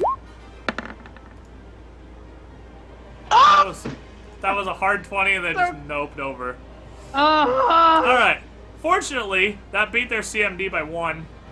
So, you do successfully, barely grapple them. Roll 8d8 for ram damage.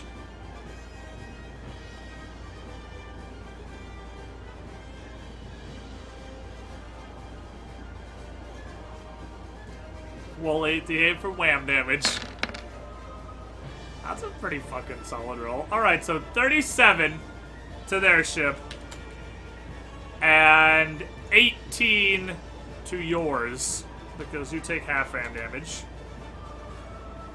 And you are successfully grappled with them right now. So we're gonna hop off of this screen right here. And you're gonna board these motherfuckers because they wanna fucking fight and they're gonna make no effort to attempt to avoid this grapple here because they're like, we're fucking going, bring it. Alright, let's go ahead and use the second from the bottom. Just to keep the variety train rolling. There's a reason I have like fucking 6 of these here, so we can just use different ones every time. And Artemisia's already there, so how convenient. All of you, come here. Come with me to this ship up yonder. Alright. Put yourselves on the ship wherever you are. Asher can sit in the corner because I don't want to delete this fucking token. These are realistically closer than they are. It's just this fucking token for this other ship is awful and it has like a huge amount of dead space around it. But realistically, your ships are 5 foot apart. So, this one's kind of a crap map and I apologize. It's not cut very close. Anyway, put yourselves where you guys are going to be for the boarding.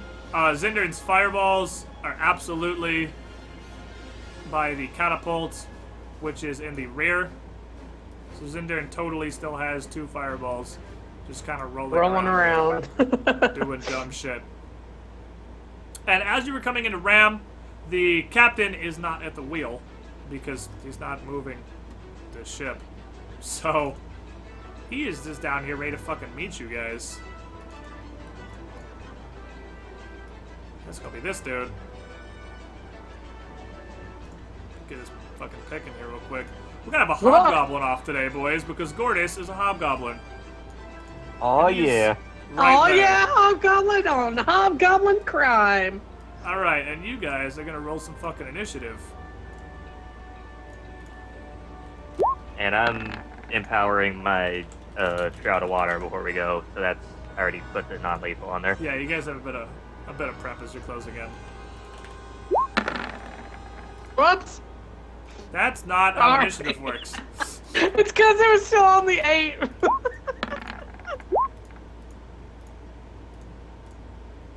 Oh, use that 20. What's this dude's garbage initiative? Oh, nice fucking 20. Well, I'm going last. You are the one. I am the fucking legend. one tonight. One every night. Every night. Every night. This is why we made her damage D3 +6. So a 1's not that bad. Fair enough. Alright, doesn't he have... He doesn't. Dude, this guy is a weirdo. This guy's a motherfucking weirdopotamus. Alright. So, Artemisia. How's that initiative going? Piss. I think it was 12. Yep. Oktar, what's your initiative modifier? 4. Alright. You gain the 0.5 here, my friend. So, the captain, as the ships collide, this is pirate on pirate action. So your crew is used to just swarming over onto the other ship and going fucking ham on whatever mercenary defenders they have and helpless merchant peasants and whatnot. This is another pirate crew. So as you guys combine here, it's just like an all-out battle. Because both crews are totally fucking set and ready for action. And this guy fucking raises his sword up in the air and just lets out a battle cry and points directly at Oktar. Bangs his sword on his shield a couple times. And Ren, you're up first. I think It's he's literally calling just you you out, guys Captain. versus just this captain. He doesn't have any dudes with him.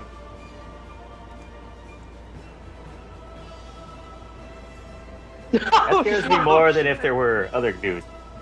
Fireball to this guy. Alright. It's the DC 19 you said?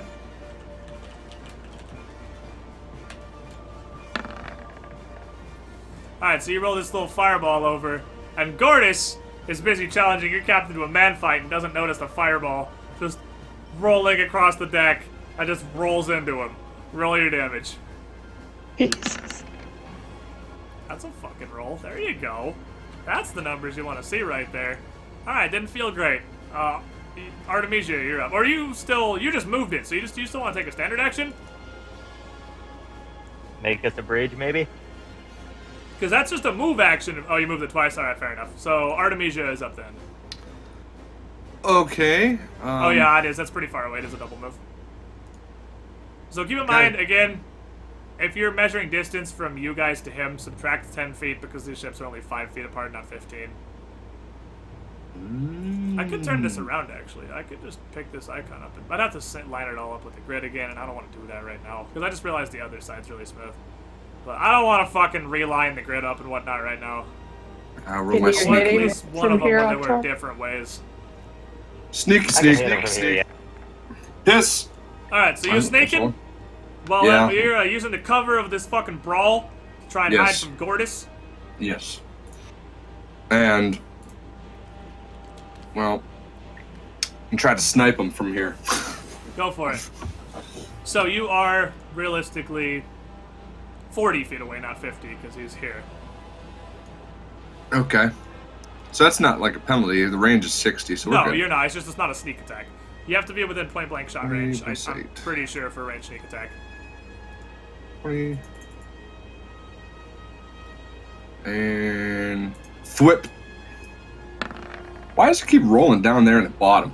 I don't know. It's really weird because that's why I have my initiative table. That's My my initiative shit. table. I'd always see. I never see the dice get revealed because I'll put my my rolls initiative always. table on the other side. Well, it hits him because that's a good fucking roll. So roll your Sweet. what? D6. It is, yeah, D6. Fuck him. But wait, I'm not. The sneaky doesn't count. You have to be within 30 feet to get sneak attack with a ranged weapon. He's 40 away from you. Piss. Like ranged weapon sneak attack, you have to be pretty close. Oh, all right. Well, it's not gonna hurt much. 2. Pew. Hey, it's something. Yeah, so I mean it hits him. It did damage. It did a thing. Let me see real quick. He gets a free shot to see you, obviously, because you just shot him. Quick, cool him down, Oktar. Now, well, you're up, Oktar. Did he not see me? Yes. You're just gonna blast this guy into fucking non-existence. He challenges you, and you're just gonna Yes. shoot at him. He is within point blank for me. What a bitch. It's pretty stupid to rush this guy. Oh, that hits. Bring him the fuck. Nice knowing this dude for like 5 seconds. Yeah, he tried. He tried. No. Alright, 21. That's a fucking hit right there. Them empowered water bolts, they do a pretty decent amount of damage, as it turns out. Alright, so this guy has been set on fire, shot with an arrow, and then shot again with whatever the hell you shoot, and he looks pretty wounded, but he is not lacking in determination. And this dude is absolutely going to use his fucking feat prowess as a ship captain to roll an acrobatic jump across the ship into his charge. Just bull rush the shit out of you and watch him just flop the fuck out of this acrobatics check and just fall in the water, because that'd be hilarious. the guy who tried really hard. Plus 7, he'll probably be fine. Oh yeah, he rolled a hard 19. So, this dude, he's over this shit. This dude just fucking roars. You ever heard a word come out of this guy? All he's done is like yell and roar at you, and just charges, leaps across the fucking ship, and takes a swing at Oktar when he gets in range here. So the dude runs up and attempts to bring the fuck before he goes down. Oktar, what is your AC? My AC is 22 because I charged up my Shroud of Water. Alright. That's a crit threaten. Of course it is. Alright, well, this dude's at least gonna bring you a little bit of dunk before he goes down. So as this guy jumps across, he literally has his falcata up in the air. And you can see this thing is honed to like an almost impossibly sharp edge. And it glistens unnaturally as he brings it down at you. He seems to enjoy this slightly too much. That rolls Garbo, though. But it hits you for 21.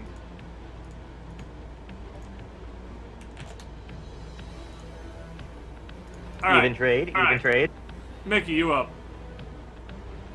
All right, it's my turn. Yeah, you did. That's exactly how much you did, isn't it? No, you did 23. You did more than he did. 21. I did 21. Oh, I thought you did 23. You did 24 even. No, you did 21. No, exactly even trade. Yeah, you guys both just 21 to each other. This is just a bro moment. For All a right. moment. I don't know if I should jump in or if Oktar should just be, doing the thing, but everybody else is giving him the fuck, so... Give him You the better fuck. hit him. Alright, well then, Yeah, okay, there's 15, I don't think I do. You don't need another pig moment. 15 actually does hit him with a -2 AC from charging. really does? He is pretty lightly armored. I mean, he's got like a little metal buckler, but his AC is not great, and then with a -2 from charging, that totally hits. Dude's a peasant. He is all offense, 0 defense. So, half of that. Alright, What's that? so... At 8. 7? Eight. 8? Oh yeah, because it's a D3. I thought I was thinking The it's a D3. Yeah, 8. Alright, so -8. So you whip him for a pretty okay amount of damage. He's looking pretty wounded. He's got an arrow sticking out of his chest. He looks like his shield arm is almost just hanging there, half limp from getting blasted by water. And he's bleeding pretty profusely. Ren, you're up, bro, Chacho.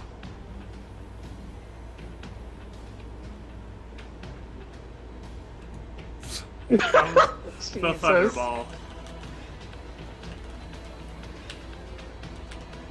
Alright, so the Thunderball rolls up on him, and this trick only works once. He's aware this is coming and dodges out of the way as the ball shoots at him. But he needs to make another reflex save for the spray of shooting stars. That's a hard 2. So roll your spray of shooting stars damage, because you can't dodge everything, motherfucker!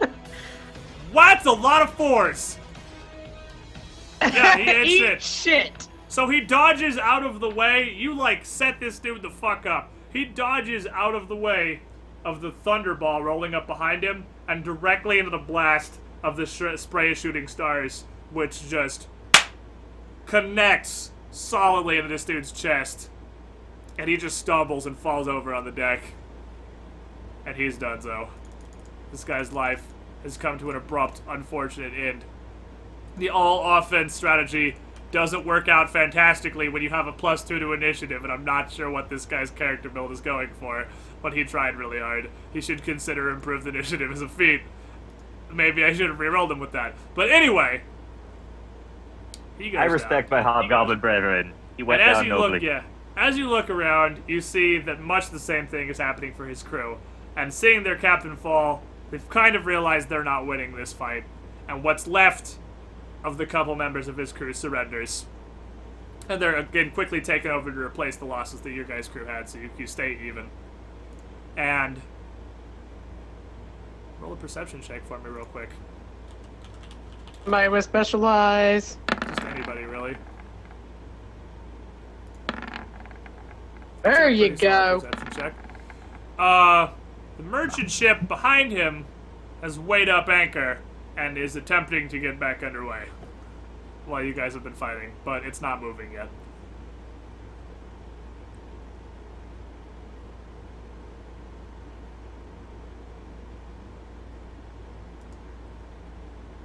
An awkward silence follows as Ren types his response slowly into the chat and then doesn't end up posting anything. Alright, so what's up?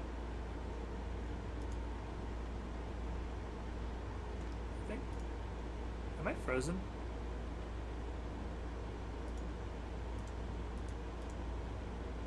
Because I can't hear anything from Fubar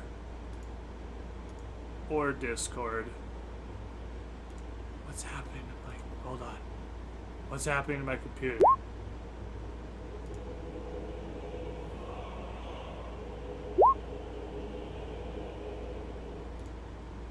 Oh, well, I can hear Fubar again.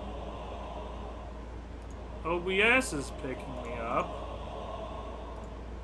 I had a 20 for me, and then Oktar rolling a 20 as well. Yeah, That his so- fucking internet Discord blew up. has disconnected me entirely. Oh, am I back? Oh, Yeah. you are now? Okay. We have no idea what we perceived. You said, well, Alright. you see, and that was all we heard. Yeah, I don't know what the fuck just like my audio drivers just crashed or something because like my playlist stopped and Discord crashed and Huh. I Weird. mean OBS was still carrying me fine, but Shenmue got a 20 after all the terrible rolls today, and it just broke give me the whole 1 thing. second because somebody is knocking on my door for some reason. Someone knocking on my door. I'll be Confusing for ready 2 reasons. One, because why is someone knocking on my door, and 2, there's a pretty obvious doorbell. Anyway, BRB. Somebody sent him another. Yeah. All right. More drinkies and Christmas music. I'm drinking Samuel Adams Winter Lager. I have spiced hard cider. Ooh. Yeah, it's actually pretty good. It's from it's actually Trader Joe's brand. Like it was, Nothing wrong I with saw it that. and I was like, oh, it's like $3 a bottle, and it's a big bottle. It's a 22, and I was like, all right, well, I'll just get that, and I got a bunch of those, and then, yeah. Nice. Gentleman Jack. Someone's drinking Gentleman Jack. I might bust into the eggnog martinis again. I don't need no girl. That song is so wrong. I shall return my hobgoblin brother to the sea from whence To he the came. sea! Use the burial Okay, we at just sea! delivery. That's not super important. I'm back. All right. Anyway. Pizza, was it the pizza No, guy? not food delivery, just like an Amazon delivery. Was cables. Anyway, so you guys with your solid ass perception checks were able to notice that the other ship, the merchant ship, has weighed up anchor and gone full sail and are attempting to get underway and bail the fuck out of Dodge while you were busy fighting Gortys. They haven't started moving yet, but they're about to. Because we killed him in 12 seconds. Yeah, and as soon as, well, they've been ungrappled for a while you were approaching. Yeah, I figured. And they're not moving yet. I mean, that's why they're not moving yet. You killed them in like 12 seconds. So you kind of got nucleated. Gortys tried really hard. So what do you guys want to do? Chase the booty. Chase the booty. So you guys get underway real quick and move your ship over to connect up with the merchant ship. You pull up to these guys and you're basically like, hey, motherfucker. I see you're trying to run away. That's adorable. You don't have a mainmast. You're not going to get anywhere very fast. Stop trying to fucking run. And the captain immediately surrenders. Because their captain is still alive, but he doesn't have a ton of crew, nor does he have a mainmast, thanks to Gordis' catapult. So, he is aware that without the opportunity to get away in the confusion of you guys fighting, he's pretty fucking. So, lootage. Well, we'll go after them and we'll take some slaves, I guess, and... There's not enough people for enough amount of slaves. Most of the crew's dead. Are they... They're Because they already merchants, fought though, Gordis. yeah? Yes. Okay, we can ransom them. And you can absolutely do. That's possible. So there's a couple of guys left. It's a Sargavan ship. And there's... I would say probably still like 10 people left on board Okay. that you can take. So you're going to take all these Sargavan merchants and hang on to them for ransom. Yep. Sounds like a plan. Also on this ship are the the stores that Gordis was here trying to take, and it is 2 points of plunder worth of fruit and wool shipments. Ooh. So it's a pretty alright merchant ship.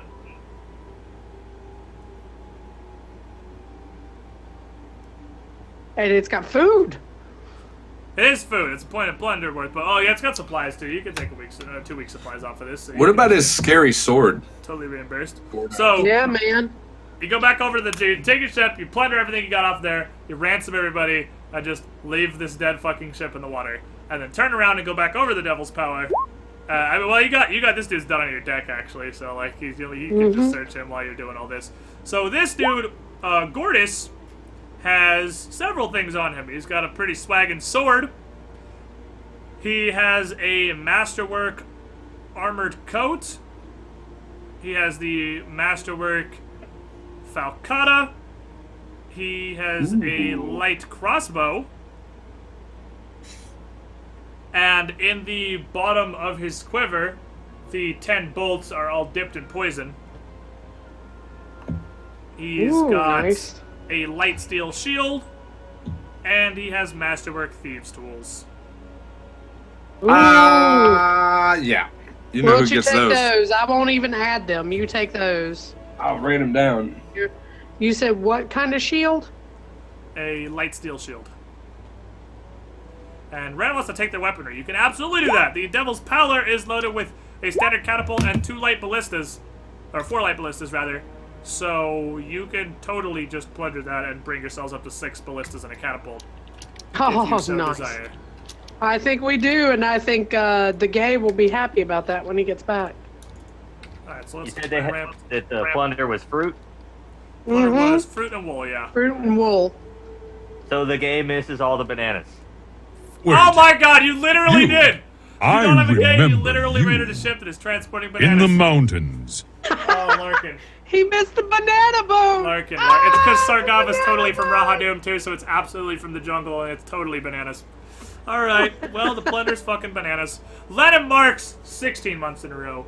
You were the shiniest squidling. Thank you for your continued support. And Zindurn, in addition to the weaponry you're stealing from their ship, I mean, there's the actual arsenal and stores of the Devil's Pallor itself, which is worth another 1 plunder. So 3 plunder total from this fight.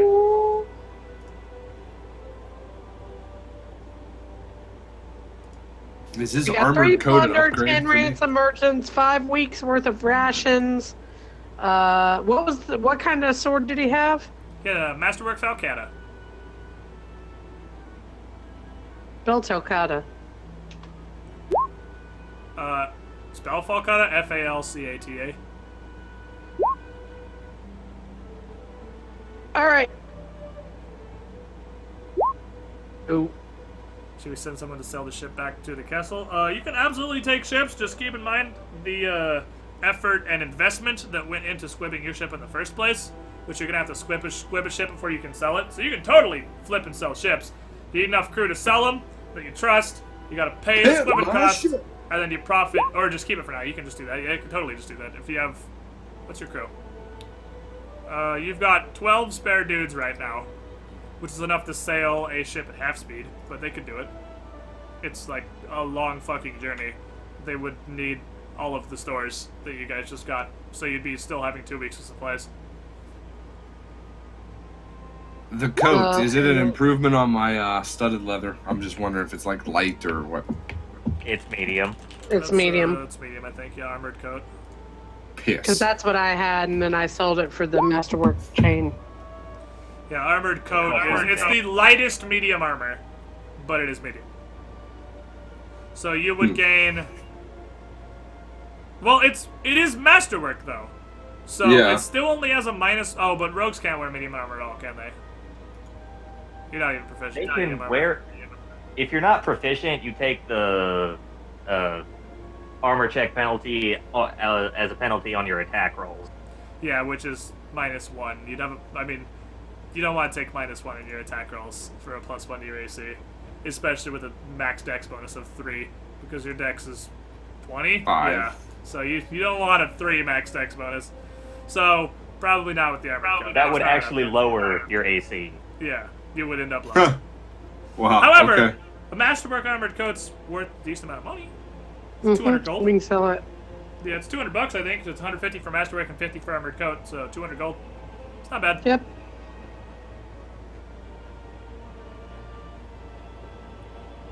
The Falcata, Yeah, Falcata does indeed do ×3 on crit they're summon. 3 times damage on crits. Falcatas are terrifying. They are like crit weapons.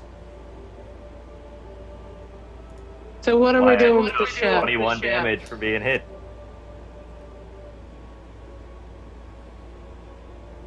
So Ren wants to hang on to the Devil's Pallor. He wants to keep the warship. I like the name of it. We should keep it. You got the Devil's Pallor, and the Sargovan ship is the Sea Shanty.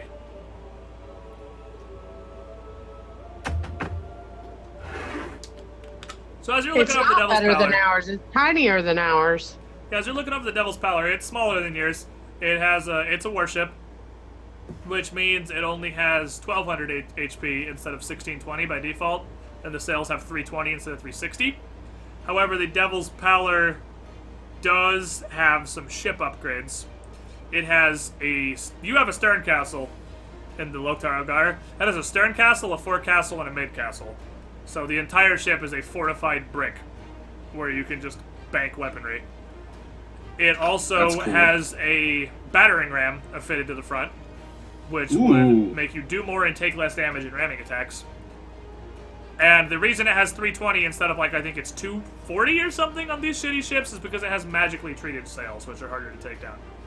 But the sails are too small to fit your ship, so you can't just, like, take them and put them on yours.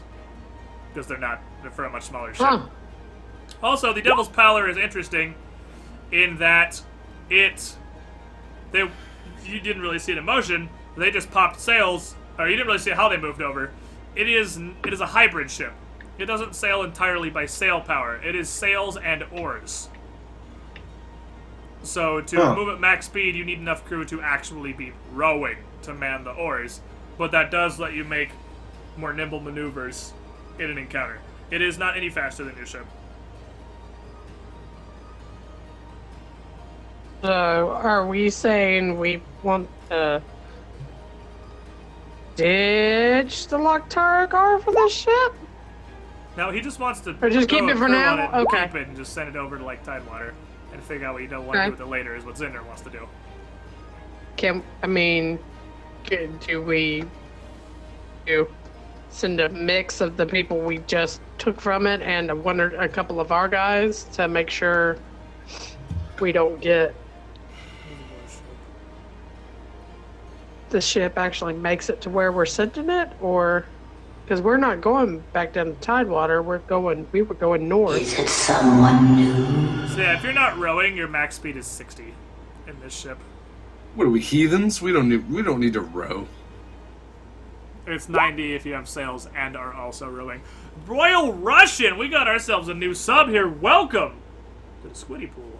You were the shiniest squidling. Thank you for your support, friend. Glad you could join us. Hype. Now keep in mind that with a rowing ship,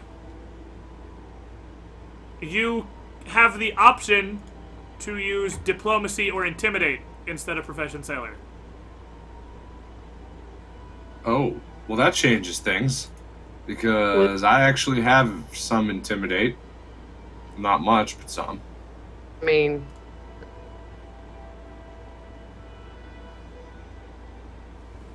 here, my date is 11. Wow, it's you. However, to take full advantage of the rowing, you need 60 rowers. Oh, Jesus. You need a much bigger crew than you currently have. We'd actually have to enslave rowers for the Basically. ship. Pretty much. I mean, we could do that at some point. We could have 2 ships. Do we have any idea, like, if we tried to sell the ship, what we could get for it? It's going to be worth...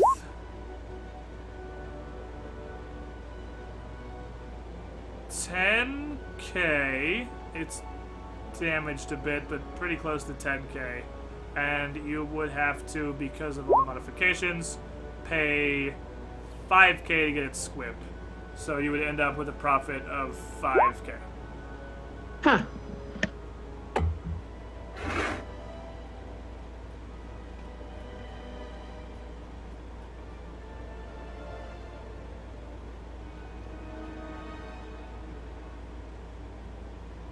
And before Pirate Armada, chat says.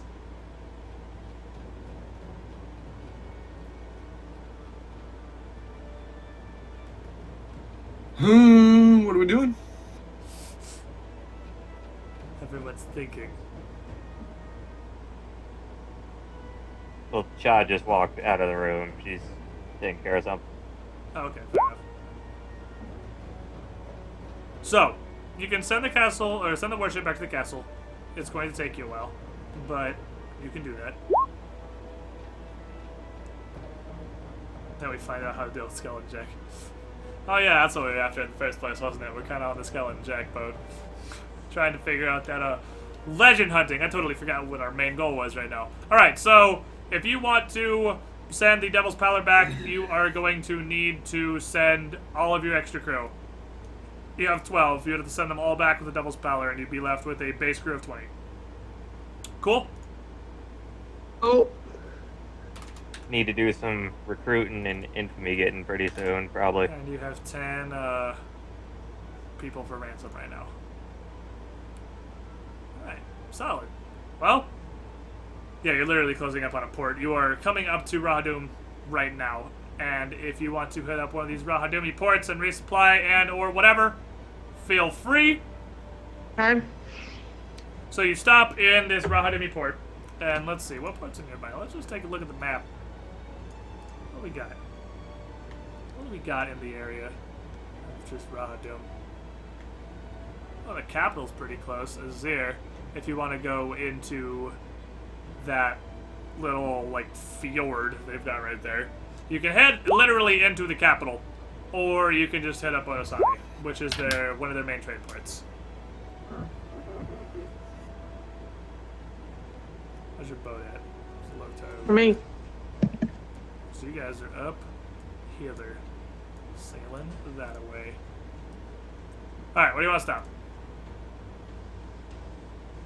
Here's fine. Alright, so you guys are going to pull in to this bay and head into Azir. It doesn't get really fucking big when I switch over. Zoom out. Let's see what kind of shit's going on in Azir. Real quick, like, where's Azir? Does Azir have any cool stuff about it? Is Azir interesting at all?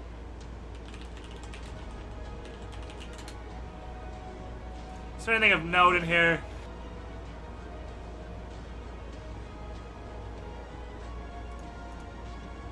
Capital is Azir.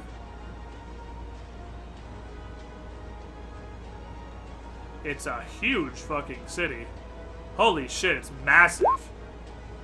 god, it's huge. Alright, so this is a massive trade hub. I didn't think Azir was that big, because I thought Rahadum was just like the shitty desert stereotype, and you'd be like trading for camels and shit, but no. Azir is way bigger than Port Pearl or Quint. It's absolutely massive. And in fact, you guys wouldn't even know it is Azir. You guys probably wouldn't even know that name without a decent knowledge local check. You would know this as Port Godless. The, one of the biggest trade hubs in the Inner Sea region. And the reason that it is called Port Godless is because Azir is very well known for being a neutral ground for representatives like major higher-ups from various religions or churches to make deals and agreements or just come to meet as necessary. And, you know, due to being a big hub for weird religious shit going down, it has been subject to several wars, literally between angels and demons. So, What? Port Godless is an interesting little place. Wow. Okay. Pretty fucking neat place, apparently. Alright, so what do you guys want to do in Azir? Guess Now, none we'll of you sell guys our- realistically... Run around and spread the word of the Lord. No, for realistically, you guys... The equivalent here is like, imagine you all fucking grew up in some backwater in Kansas and you're stepping into New York City, and that's pretty much Azir. Because not Nice. only is it completely different culturally, the city is seriously colossal. It's the biggest trade hub in the Inner Sea regions. It's so big. I cannot overstate how massive Azir is. Do we need some knowledge local then? Well, what do you want to do? Sell, plunder, get I mean, infamy. it's a trade recruit port. people. Selling plunder isn't going to be terribly difficult to do. Especially because you're coming in on a ship that looks vaguely Rahadumi. So we're in disguise. Man's promise was a Rahadumi ship. Yep. And even after his quibbing, it still looks vaguely like a Rahadumi ship. So, they kind of Cool. look like a ship full of locals. Until you get Sweet. off, and then it's pretty obvious you're not. But as long as you don't stay on the boat, you look like a ship full of locals. Nice. Yeah, I got sick in the south and my skin turned all green, so I look really different now, but I was born here. Well, I mean, none of you are humans, actually, so you would be indistinguishable. Because it's not like, if you were humans, it'd be pretty clear that you weren't from here, but none of you are people, so... You're not people. You have a fucking, what? You've got a tiefling, a hobgoblin, a We don't have drow a elf, tiefling anymore. or not a tiefling, Shenmue, what the hell are you? Shinmu is. Whatever Shenmue is. Fetchling, that's it, something ling. Fetchling, demon version. Or shadow version, not the demon version, tiefling's the demon version. And a changeling who can make himself look more Rahadumi if he wants to. Because changeling. Alright, so if you want to sell some plunder, why don't you go ahead and make me a check to see what kind of price you can get in a major trade hub such as this. Alright, Zindurn, let's do it to it. Please roll well. That's 4. Man. Now, I know you guys want to shit on my rolls today, but come on. No, wanna my assist rolls have with been that? horrible. Ren, you gonna assist with that, or are you just gonna let that happen? Just gonna stand by and watch. As your dreams. That fade was in with order the to assist. Plus Oh. 18. Oh, wow. Oh, that's disgusting.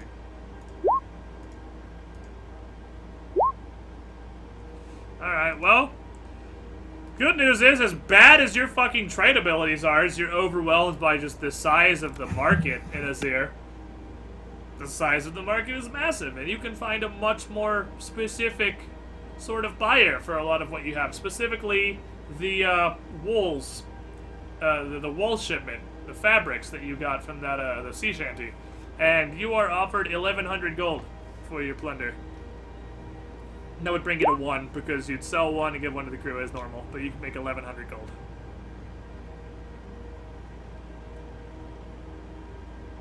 Okay.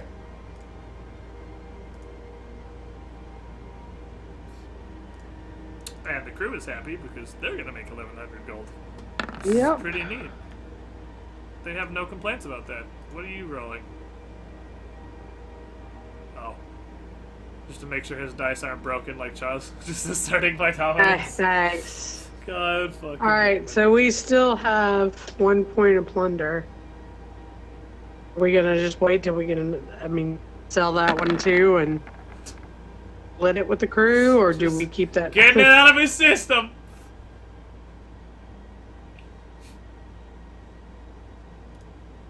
Alright, I've also so yeah, never you can, seen you, can about sell, the, you can flip that third flight of plunder just for yourself, if you so wish. And Okay. that is the ship stores and whatnot from the Devil's Palace. So roll me another diplomacy check for the next day. Oh.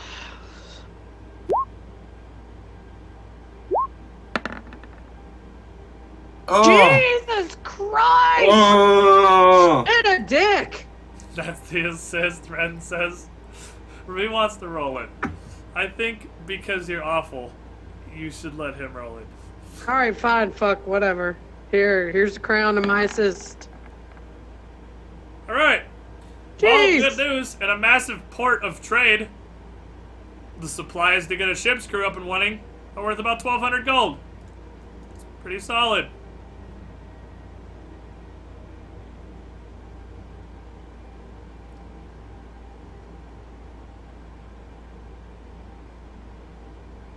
Pretty fucking solid. By the way, Shemi, you know average on 30, 60, 20 is 360, right? So 314 is pretty far below average. Alright, All we right. have some money. You guys got some months, so you're not totally broke anymore. How neat is that? Yeah, 50. just made 2.3k off of just Alright, plunder. now we Pretty have to fucking ransom. solid. Can we ransom our merchants here, or? Our friends? You I don't know mean? how- I don't know how you're gonna ransom a bunch of Sargavan merchants in Rahadu. Oh no, we're gonna have to take them back down. Okay, that's Yeah, that's gonna be a tough sell. Shinju, their that's- ship was that's attacked not and we ransoming. That's not rescued them. What'd you say?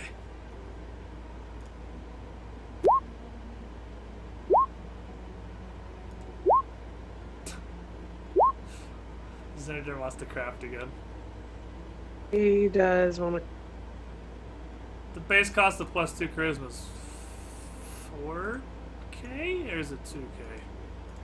It's 4K. Do you have that? I'm pretty sure it's 4k. Because I'm pretty sure it's 4K. 1,000 times bonus squared. Yep. So that'd be It 4k definitely for a is. crown of +2 charisma. Which is, just to put in perspective, almost twice what you just made from your trade out.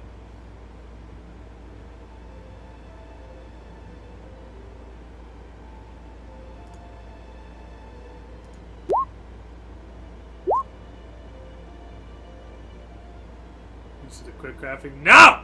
The dynamic crafting, fuck! We ain't doing no quick crafting bullshit!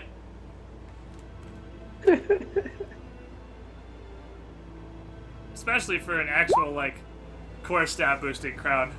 You tried, buddy. Failed that diplomacy check. Alright, anything else you guys want to do while you're in town? Because you have vendored. You spent 2 days vendoring out 3 points of plunder. Made yourself some, cash-roonies. Can we Anything- recruit here?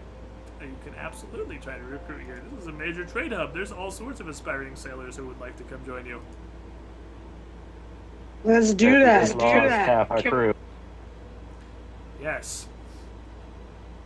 Oh, he's 19 charisma. You can take a +1 crown. That's only 1k. You can just fucking buy that. It's not even worth dynamic crafting. Just fucking buy that shit. It's 1,000. All right, we'll give cheese. You don't want a fucking one. You don't want a crown of charisma +1 with like tentacles coming out of it that just shits on you all the time. Just fucking buy one. Buy one every made by a time you professional. put it on, the tentacle gives you a wet willy in your ear. Just gently massages your neck, which is comfortable but still really awkward. Still slightly creepy. We're pirates. Who wouldn't want a tentacle crown? We can sell all this other shit too. This masterwork armored coat, and Yeah, you can just put the cash value. I'll the half I'll of, grab all the cash values for that. And so yeah, you can add just that look in. up the All half right, so the half cash value on all of your basic loot, and somebody make a diplomacy roll to try and recruit some crew. Go again there, Zindurn. I'll let you do it while I figure out this money. I gave you $1,000, Zindurn, so you can do. And I'm gonna put the 13 over here because you have the 13 crew that are off delivering the warship to Tidewater Rock. Okay, apparently if you put something in parentheses in a Google Doc spreadsheet, it makes it negative, I guess. Alright. Alright, so a 31 is pretty fucking solid, mate. I'll say that over a couple days of trying to recruit, you're able to get that many dudes to join you up. 6 new guys signing up for your crew. You can pull out a Raha Doom. Or pull out a Azir. Because there's a lot of people that want to sign up, and there's definitely some that are on board with the whole piracy concept. So you're able to recruit 6 new Rahadumi sailors on board the Laktaro Gar. Should we roll for infamy? That is up to you. Do you want to try to gain infamy as a pirate crew in the main trading capital of the Inner Sea? Probably not. Gaining infamy is more of a do in the Shackles thing. I mean, you can do it out here, but maybe some people that are pretty unhappy with your general ideals. Hey, remember all that shit we sold you yesterday? We stole it all. Yeah. Hey, you guys want to hear about we totally fucking killed the old crew of this shit? Oh, that was you guys. This was Rahadumi guys, wasn't it? Yeah, it was awesome. Why are you all holding swords? What's going on, guys? That's a pretty cool story, I thought. Why are you guys look angry? You guys not fans of story time? Masterwork is 150. It's 150 on armor. It's 300 on weapons. So yeah, your Masterwork armored coat is gonna sell for 100 because it's worth 200.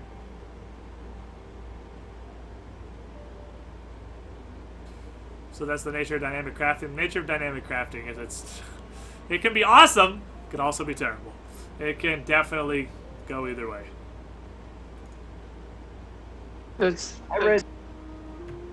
I read through some of the perks, and I'm like, I don't think any of these are worth risking failures. To be fair, and by default, magic item crafting, if you fail the roll, you just are out all the money. If you fail the spellcraft check to make it, you just fuck a runied. So it's 150 plus half of whatever it's worth for armor, and 300. Well, it's like Masterwork armor coat's worth 50, or armor coat's worth 50. Masterwork is worth 150, so it's worth 200. You sell it for half its value, so 100. You add everything up first, and then just divide the final result by 2, because you get half market value for selling. Okay, and then for the sword, it's 300 plus what the cost of the weapon divided by 2. Right. Okay, that's all I want to know. For the Masterwork, fuck on it. So... yeah.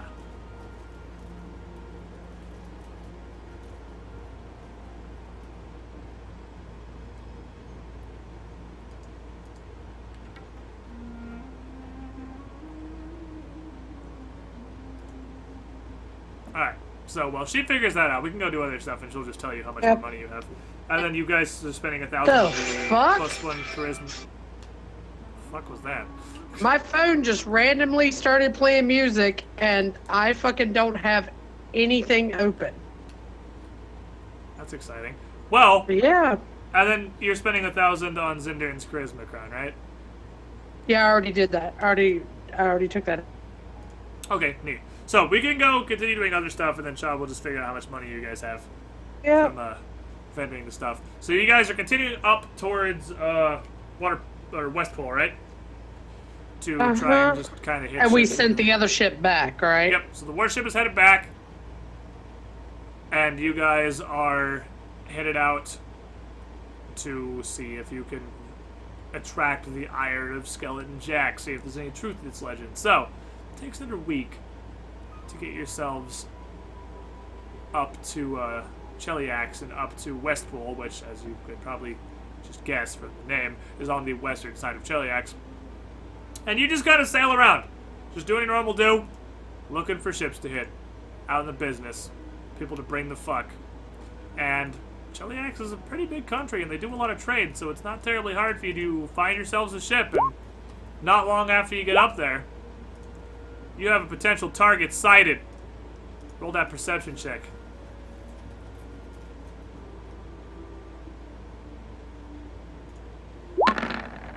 That's not a perception check. That was a Didn't way do better, that one. It was a way better roll of 30, 60, 20, though. Anyway. 22 is pretty solid. Alright, so, I mean, surprising absolutely no one.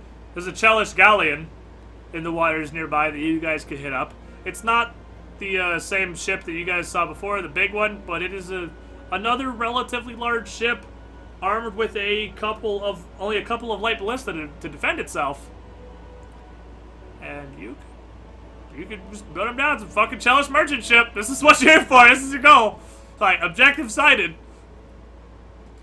So, how much money did you get from vending all that shit? I'm just... Yeah, I got everything but the crossbow bolts sorted. Because they're poisoned. And it says poison bolts are 100 gold a bolt. So 50 gold a bolt? Yeah, that's right. Compared to, like, your 6 ballistas and a catapult. Yeah, your ship is kind of like a fucking porcupine right now. Just ballistas in every possible direction. So! The monkey's gonna get back and shit himself, because there's ballistas everywhere, and we saved him a box of bananas. What's the call, Captain? Let's go for it. Bring it the fuck. So, hey, what was the total you made? Did you figure it out yet?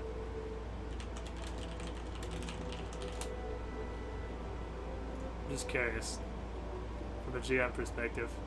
Just where you're at his monies.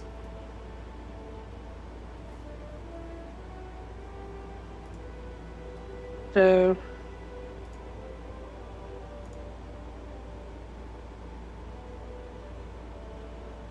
minus the light steel shield, because I'm on weapons and we made 776 gold. Cool. You know what else you made? Enemy. No. No. You made some merchant's fucking day. You have made some merchant the happiest man alive because nobody detected magic on any of Gordis' gear, and you probably just sold 15,000 gold of magical items for like 700. You just made this dude's lifetime the +1 Keen Falcata that you sold for like 150 gold. This dude is so happy. Who's our detect magic person? Oh wait, that would be Zindurn. He didn't say anything. Why did you say jack shit? You didn't do nothing. Nobody detected magic or anything. You just like, F it. Let's take it. You're the one who's got to detect magic on this shit, Zindurn. We don't have it. That was a group ball dropping. Nobody said anything. I even RP'd his fucking unnaturally shiny awesome sword swinging at Oktar. You did! That's why I actually asked. I'm like, what about the sword? But then I didn't think anything about magic. And then nobody asked if it was magic. I keep track of the money. This was a group failure. This is a group. We've learned. It's From okay. now on, whatever we take, just detect magic on it, Zindurn. Just now on everything. Wait, Zindurn, you have detect magic, right? Did Divine, He's the only Divine one. have that? Okay, I was just making sure, because I wasn't positive. It's You knew it was his the job. Keen one. Yeah, Keen Falcata. Keen's a pretty good perk to get on a Falcata, just because it's such a crit-centric weapon. Like, even if you were going to keep it, I mean, +1 and Keen, so it's +2. It's so, not I mean, your fucking job to remember the spells that you have. Okay. Everyone sucks! You learned early on an item that wasn't worth that much. Because, to be fair, we have, what? So it's a +2, because Keen is also is a +1 upgrade. So, it was a +2 Falcata, which is worth 4k? So it's not that bad. 8k, I think. 8k, Yeah. 8k. So it's not, it would have been, so yeah, you would have made 4k, so it's We would not have made 4K on it. that bad. You just could have had 4,000 gold is all. Like, but hey, you made like 700 off selling all this stuff. So I mean, that's cool. Whatever, we're gonna be Pirate Kings. It is. 4K will be chip, buddy. Yeah, It's- but having 4K right now could have squibbed the other fucking ship. That's what I'm saying. It's alright. That's why you got to be careful about it. Or, you can attack this ship and take their 4K and go do stuff to people. So, roll ship Fine. initiative, my friend. Because I don't have that spell, Zindurn. brings You're some the one fun. that's supposed to remember that, not me. You're not gonna beat this ship initiative, I don't think. I rolled the wrong number. I was totally wrong. I got a 17. That's not a 25, chat. That's a 17. That was his profession. That was his profession sailor, not his initiative. He doesn't have plus 10 initiative. Don't worry, this guy doesn't have 40 fucking dexterity. That would be terrifying. Anyway, so they win regardless. So we're gonna do the quick rules. This guy is going to, at first, just make an attempt to run away. So, opposed sailor checks. Just from now on, if we get something, just cast it. Every single time. Just cast it. Into That's a discussion. general good concept to keep going. Alright, well, you are fucking gonna crush this dude. Yep. Alright, so you, in the first round of combat, gain on him. He is not firing on you yet. He is just trying to make distance toward Cheliax and try to get away. But if you guys want to fire your weapons, you're 210 feet away from your ship. You can bring them some fuck. Octar thinks all sorts feel weak when they hit him. He couldn't tell it was magic. To be fair, Keen is just crit plus, like, crit. Like, a Keen Falcata crits on 17s for ×3. It's just a crit machine is all it is. It's kind of a dump show. Yeah, Kind of and a it dump crit show. me on 17. Crit you on for times 18, three. to be fair. But yeah. I was really hoping he'd roll a crit on it. I was going to be sad if he didn't, because that's literally his entire purpose of life. He has 17 AC, stunning leather armor, and a shitty little light steel shield, and his whole job is to run up and just all offense with a fucking crit build Falcata and just hope it works. But, anyway. Can I shoot the guns? You want to shoot the guns? Shoot the guns. Well, You can shoot is it 3 still- ballistas now. Oh, so I can go 3d20 plus 4? You're still going to roll 1d20, it's just for all 3 ballistas. So, because you have 6 instead of 2, so your broadsides is 3 of them. Oh, alright. And... away! That's another fucking crit threaten! So... I am the master of the ballistas. Okay. I gotta remember what I think this ship is about to explode.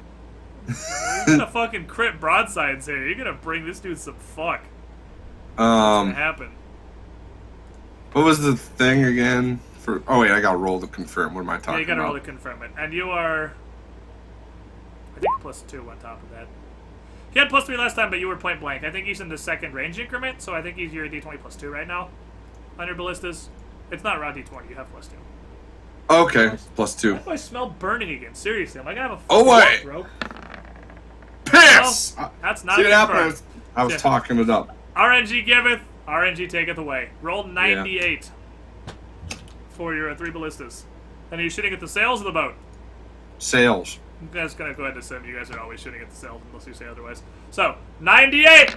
Fire away! Look at all them Boom. D8s. 33. You get to roll these big, neat fucking just like handfuls of dice, and it's not even a joke. That's actually the damage you're doing. So, 33 damage. These bolts just rip through the sails of the ship in front of you, which has a name. It is the Foam Crest. And, round dose. Roll that professional sailor check, Reno. I got a... Ooh, got me fucking roll. What you got, Cha? Alright, fair enough. So, you gain on them once again. That's And it.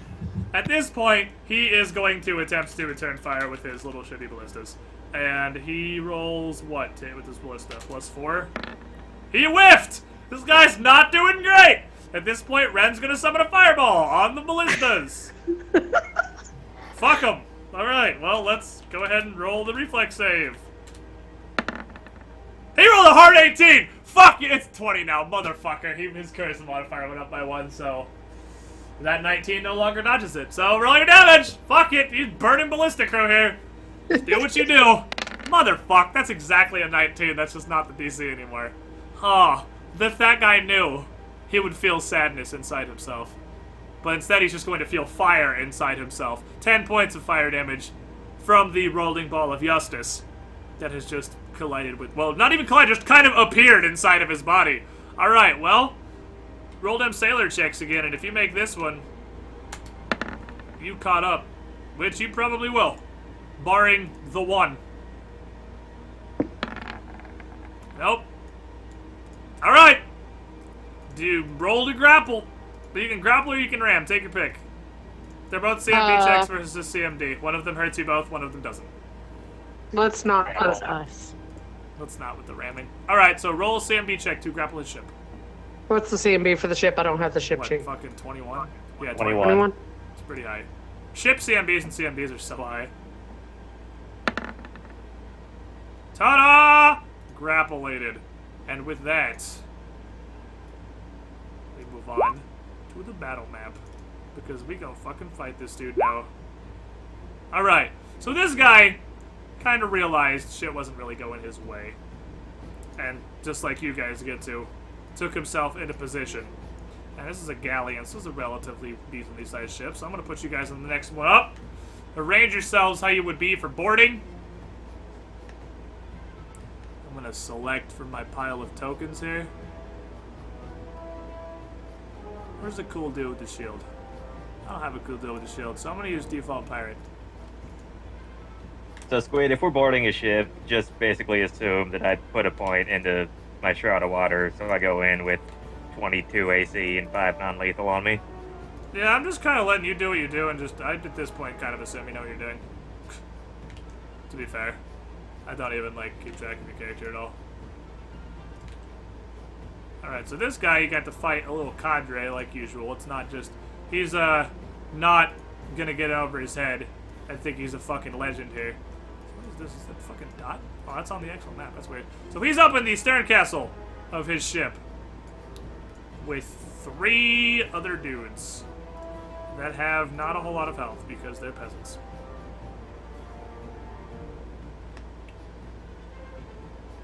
Let me see here. I actually have stat blocks for these guys. Let me pull them all up real quick.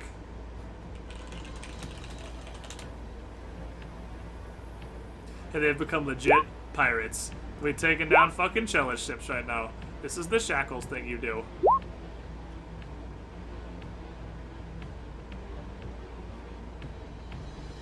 These are CR1 guys, right? Yes, they are.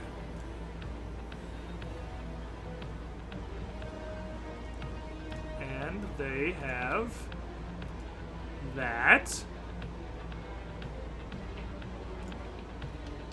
Okay, so they got +6s. Alright, neat. See what I called my crown? I did not. I will look in a second here. And they have that many HPs. And there are 3 of them. And then the captain up in the front with that many HPs. And we're gonna roll some fucking initiative, friends.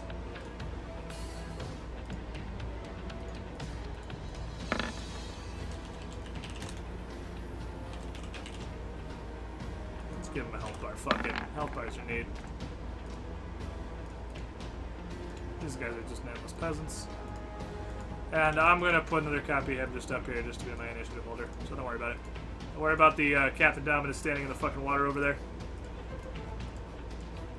Alright, have your turns. Put in your initiatives. We gonna fight to the death. Alright, great roll. Great start, Captain. Fantastic. Oh, everyone else sucks too, so I mean, I guess we can all just hang out down here in single-digit initiative land. What you got, Ren? Oh, there it is. Wow, everyone's initiative sucks. Okay, but Ren is top with an 11 because what has happened in my life. So your fireball would not be there because this ship was moving. So you did not have a fireball there to start. You did it on the last one because they were just parked up trying to block you.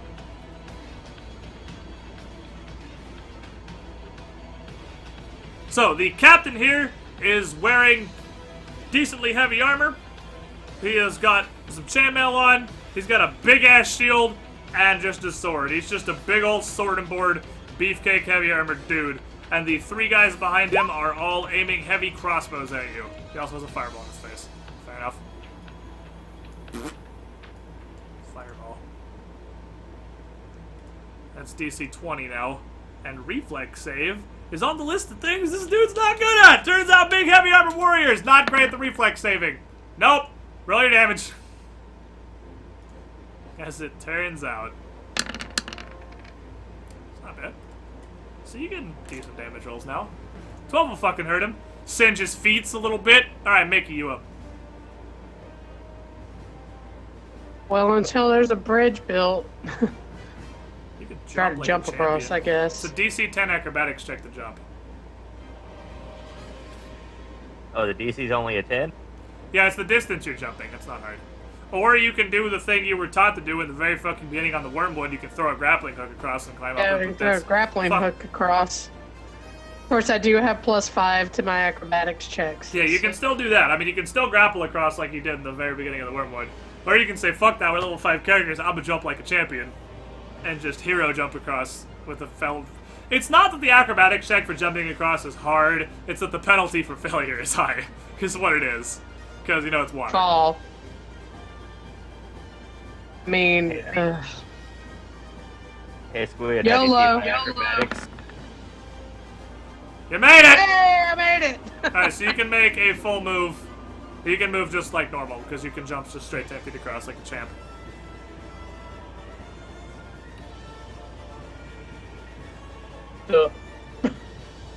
That's all you Time got? of day is it? It's the daytime. It's pretty hard to see ships at night, so generally you're hunting during the day because your crew's like sleeping at night. Alright, is that it? I'm gonna prepare an action, I guess. Alright, In case they come at me, bro. Artemisia, you up.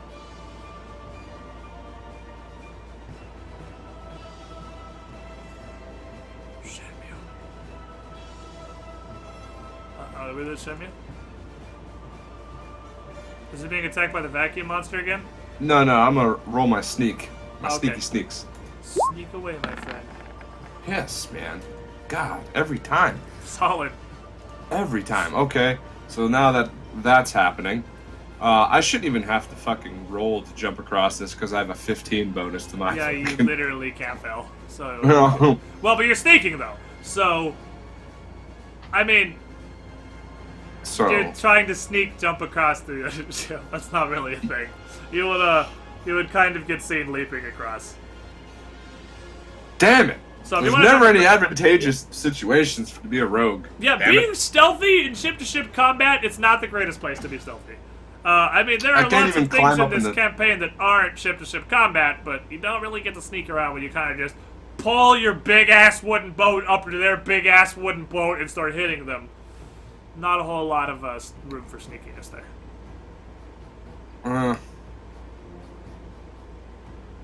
I guess I'm not sneaking then. But I. Yeah, but you don't have to, like, sneak. I mean, you still get all your bonuses from flanking. So... That's true. That's true. And I have acrobatics to get there. Okay, so I'm just gonna jump across and hang out with Mickey, I guess. And I'm ready in action too, just so if they come up here we can smack them. Alright, neat. So you can't possibly fail that roll. And you're gonna wait, and then these guys are gonna go.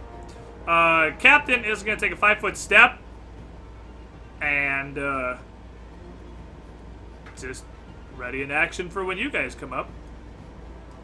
And these guys are all gonna kind of move to positions. How far can that guy get? I need to measure this one. I can get over there. These guys are gonna move to positions up at the front of the stern castle to shoot down at you guys. So you couldn't melee these guys from right here because, I mean, you could, but they're gonna have full cover from you because they're up above you in the stern castle.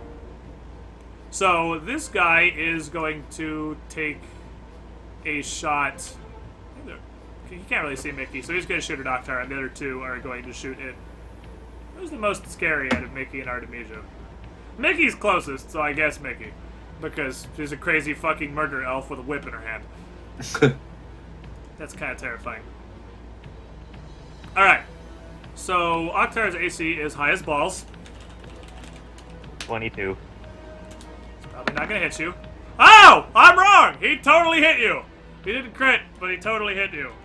And, heavy crossbow. Oh, you did it, dude. You did the thing. Gonna take this fucking complete RNG crossbow damage. Looks like today it's a 7. God, crossbows are so fucking RNG. They could be 1s, they could be 10s. Alright, and then we're gonna have 2 shots at Mickey, who's AC 20. I'm at 20 now, I'm at 21. They both whiffed, it doesn't matter. So both the guys that have the high ground advantage shooting down at the elf 6 feet in front of their face missed. And the dude shooting from ship to ship at your fucking tank, YOLO to hit out. So this dude, employee of the month right here, that guy, Akhtar, you're up. I don't think he's employee of the month. I think he needs a demotion. Is that demotion gonna come in the form of a water bolt to the face?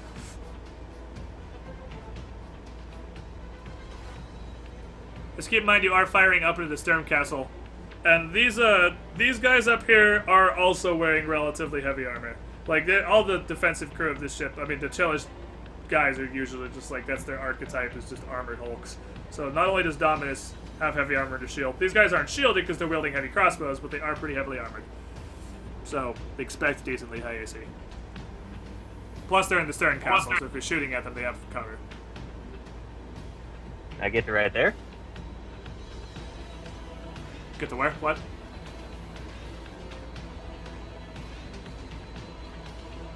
What? Was my ruler not showing up? I didn't Nope. see it. Do it again. There it is. Oh yeah, you gotta make the acrobatic shape to jump, but yeah. I have a +10. Oh, you can't fail. Alright, get up in his face. So what you would be doing realistically, because you need to jump straight across, is you would be like walking over here, jumping across, and walking up this way. So when you get to here, his ready to action is going to trigger, and he is going to move 5 feet and take his ready to action swing. Because Combat Patrol is the coolest fucking feat ever. Now, what does this guy have on his attack? He has a high chance to hit low damage, is kind of this dude's shtick. You're 21 AC? 22 with my Shroud of Water powered up. Well, good news! That Shroud of Water powered up protected you from being hit because he got a 21. So, he missed his ready to action swing. 5 non-lethal for 1 AC, paying off. Yeah, sounds pretty solid because it just stopped longsword damage from a guy, which is like going to be D8 plus 4-ish.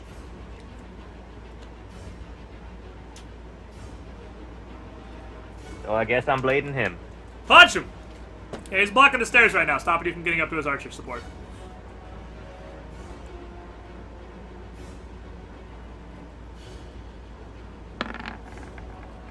Oh. Well, you're gonna try to Nope. block. Alright, Ryan, you're up!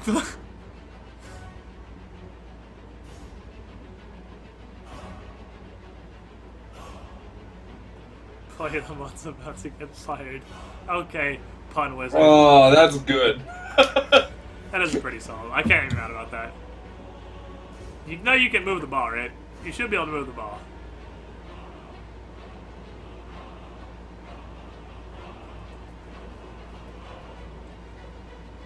Oh, so you're summoning a ball on him and you're rolling the previous ball over to Dominus. Alright, fair enough. So, well, Dominus, Heavy Armor Hulk, is it time for you to make the yellow reflex save of destiny? Nope. Alright, so he's taking full damage. Other guy. That's Wow. he actually rolled a hard 19, so that's actually a 20. So the other guy actually dodged it. But Dominus takes 13 damage. Dude, Employee of the Month! Earning his fucking title right now! Dodging fireballs and dunking tanks and shit! What a champion! But yeah, Dominus is going to take another 13 fire damage, and he's looking relatively singed right now. It's actually even partially melted, like, the whole side of his chainmail together, because he is just... It is heavy armor, he's just not fast enough to get away from this ball. And turns out the downside of heavy armor is a really low reflex save. Mickey, you're up. Alright, well, everything's being over here, whip past Akhtar. Smack him. So you gonna smack Dominus? Okay. Alright, Or break Actually, everything. how far up is he? He would be within whipping range. He's gonna have cover. Because he still has the cover from melee attacks because you're whipping up into the stern castle. But he's probably 5 feet above you. Well, I'll go on that guy then. Alright, smack him! That'll do it. No armor's that heavy. Well, that's false. There is armor that heavy, but he doesn't have it. So, smack away. Alright.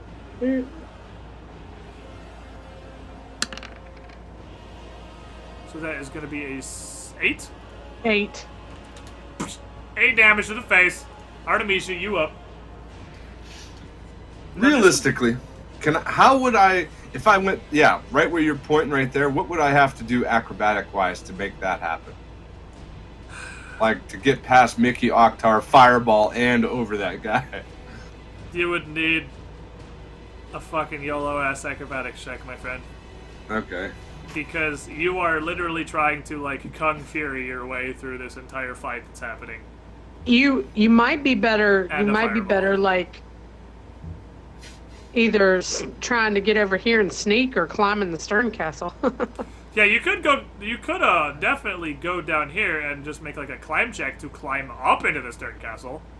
Or you could even double move and literally just go all the way around.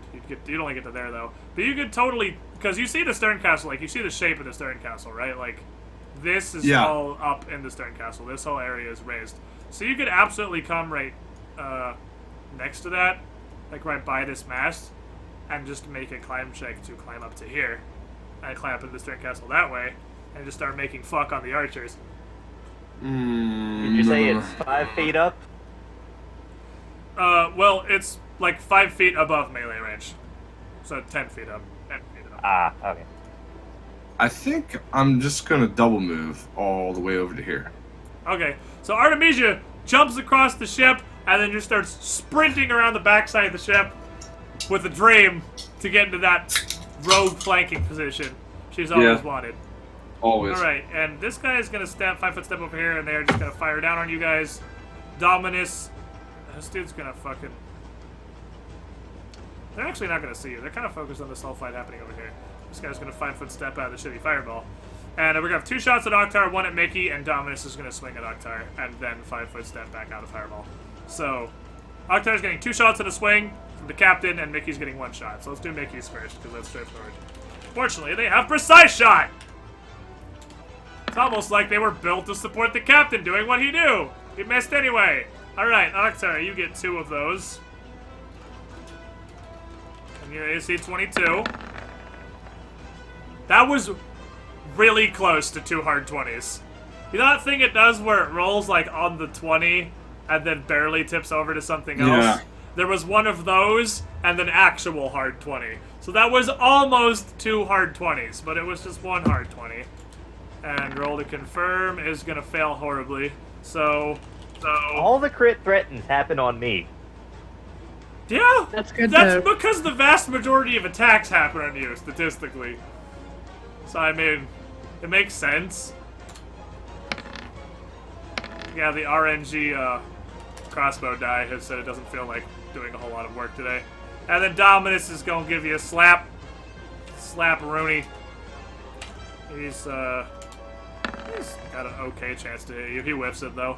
So Dominus misses a sword swing, 5-foot steps back out of Fireball, and you have a salvo of fucking crossbow bolts come down. And one of them finds its mark for a whopping 3 fucking damage. Oktar, you're up, my friend.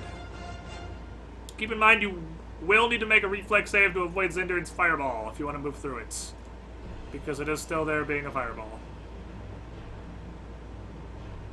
I could actually also doing- just range actually blast him, doing- couldn't I? Yeah, you can do that. Or you could hold and let Zindurn move it.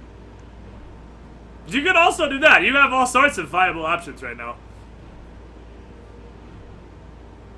Actually, yeah, I think I'll hold till after Ren. That's actually a really fucking good call. Alright, so Ren. I'm learning. And before Ren just trolls and doesn't move the Fireball. Summons another fireball. I didn't even think of that. That's the fucking play right there. Shenmue Yeah. making the plays here. Strategy. Writing the fucking book. Well, statistically, it's still better for me to use range just because of point blank. Yeah, it's also statistically better for you to be in his face so he's not hitting other people. So, I mean, you win some, you lose some. How can you move the fireball and shoot 2 sprays? Oh, is spray shooting stars like magic missile where you just cast it and it's 2 of them now? Oh, that's cool as fuck.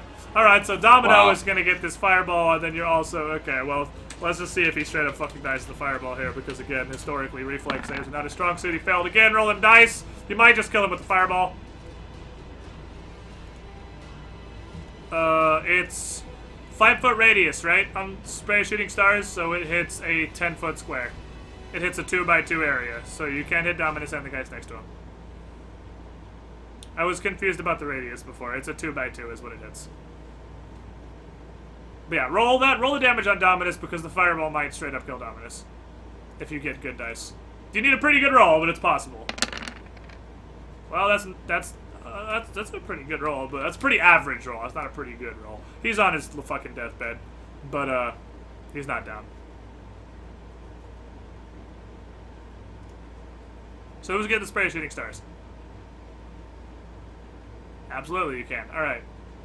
So Dominus is gonna take 1, and they're gonna take 1 together. Dominus fucking. Oh! Dominus makes a spray shooting stars save. For once in his life, he makes a reflex save. I mean, statistically, he's got to roll like an 18 or higher eventually, right? So he makes that. It's still half on spray shooting stars, though, isn't it? Half damage might still straight up kill him. Because that's like Fireball, where he's just taking half. So roll that damage. What's half of 5d4? You roll 5d4 and divide it by 2. It's half of 5d4. Fucking dingus. It's 2.5 d4. Yeah, 6 is still absolutely going to put him on the fucking ground. So down he goes, and then 12 or 6 on these 2 guys, who are going to make 2 dice rolls here, and neither of them make their saves, so they are both also going to take 12 damage, which is going to put them in death's door as well, and then Octar gets to go. They should be different damage, but I don't fucking care. That's a good roll, so I'll keep it. Actually, that's a horrible roll. If you want to roll it again, go for it. Roll your separate damage roll, because that's actually awful. Okay, that's more like it, because that straight up kills him. Triple kill! Blam! Spray of shooting stars! Fuck this entire crew! Go Obviously. for the Quadra! Well, his turn's over, so I mean, it's up to Octar now. I mean, this dude's gonna immediately surrender You guys his turn, but if you want to face fuck him... When you kill somebody, or bloodlust is getting to me. Hey, you shot Gorvis for like 3. You were there. I did damage, I guess. I did a thing. I contributed. 19 hits him. Water blaster Rooney. This guy got drowned, waterboarded. This guy is gonna get waterboarded from 20 feet away.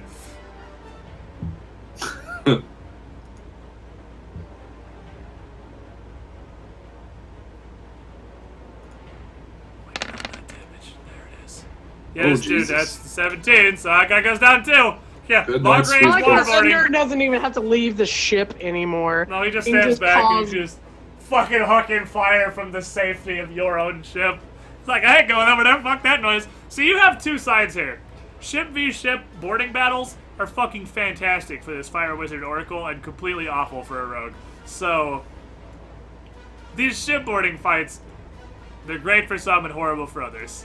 And then when you get to stuff that's not ship-to-ship fights, the Oracle's gonna be crying and sad because he's trying to make cool shit happen, but he can't just stand in the ship and lob doom at people anymore. And your rogue's like, finally, I'm in a proper dungeon, I get to flank people. It's gonna be great. Ren the artillery cannon. Ren is your ship weapons. Hey, if Alright, those well- guys were alive for another turn, it would have got really messy. I would have Yeah, that showed up. motherfucker goes down, and he has got a hold largely full of leatherworking tools and leathers, as well as some just like general supplies worth 2 points of plunder. Plundar. Okay. Do we have any merchants or anything we can ransom off this one too, or no? Yeah, if you want to grab some. Sure. If you want to grab some Chelish, ransom merchants, go ham. Your detect magic does not turn up anything on the leader, no. It's all melted. It's all melted now. The leader's got masterwork chainmail, a masterwork longsword, heavy steel shield, and a light crossbow. All actually masterwork, because masterwork is what magical items look like. You can tell they're masterwork by just looking at them, but you don't know they're magical without wielding them or some sort of thing. But they all are just actual masterwork. Chainmail, Molten longsword, masterwork, chainmail. crossbow, and Heavy steel shield. The longsword and the chainmail are masterwork. And each of his whelps, which he had 3 whelps, so each of his whelperoonies has a longsword, a heavy crossbow, and banded mail. So you What's get 3 banded mail, it's medium armor. Oh, damn it. So you get 3 sets of banded mail, 3 longswords, a masterwork longsword, a masterwork chainmail, and 4 heavy crossbows. No, he had a light crossbow, so 3 heavy crossbows and a light crossbow. Make it as much math as possible. And 2 points of plunder. And he's got 2 ballistas if you want to bogart one of them. Just add to the bristling pine needles that is your ship. do it. Add another ballista. The monkey's gonna like poop himself, and then he's gonna fling the poo when he gets back. I might be fighting the monkey for the job. Well, I'm a natural out there. He has all the feats to fire without penalties. Because you, by default, fired at +4. He fires at +9. Firing the ballistas and stuff. So, I mean, he'll win that fight. If you want to have a fight where you stand 200 feet apart and shoot ballistas at each other, How many Chelish people can we take as, like, random slaves? You mean friends? You can't get slaves off of a ship. You can only get slaves off of a village. But you can ransom another, like, 10 more of them, I'd say. Yep. Bring yourself up to 20. That's a decent fucking ransom pile. Slavery time. They're saying in chat. Slavery, Craigasm.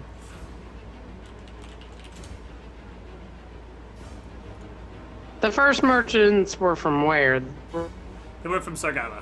So you have 10 Sargavan and 10 Chelish people to do the thing with. The ransoments.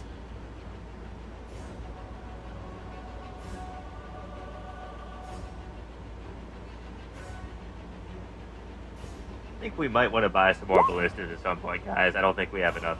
No, right. Look at 8 you're ballistas, right. help! You're right, Captain. Let's get them. Get more. I could help with the guns, right? Yeah. We have 2 guns. We got plenty of ballistas for both of us to be shooting. Hey, if we ever get in a fight where there's ships on both sides of us, Yeah, that's true.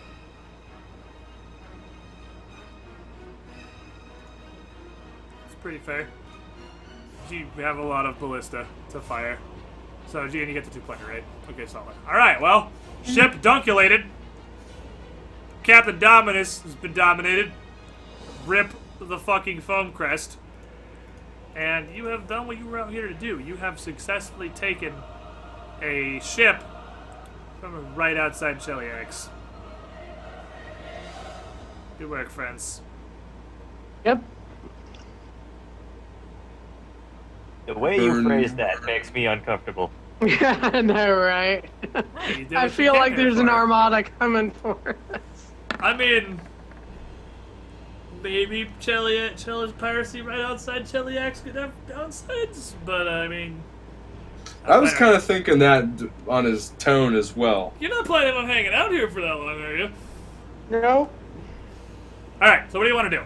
You're still... I mean, it's not like you're hitting ships literally in fucking sight of Cheliax. You're like a few days out at sea, out in open waters, where you can't get fucking run down.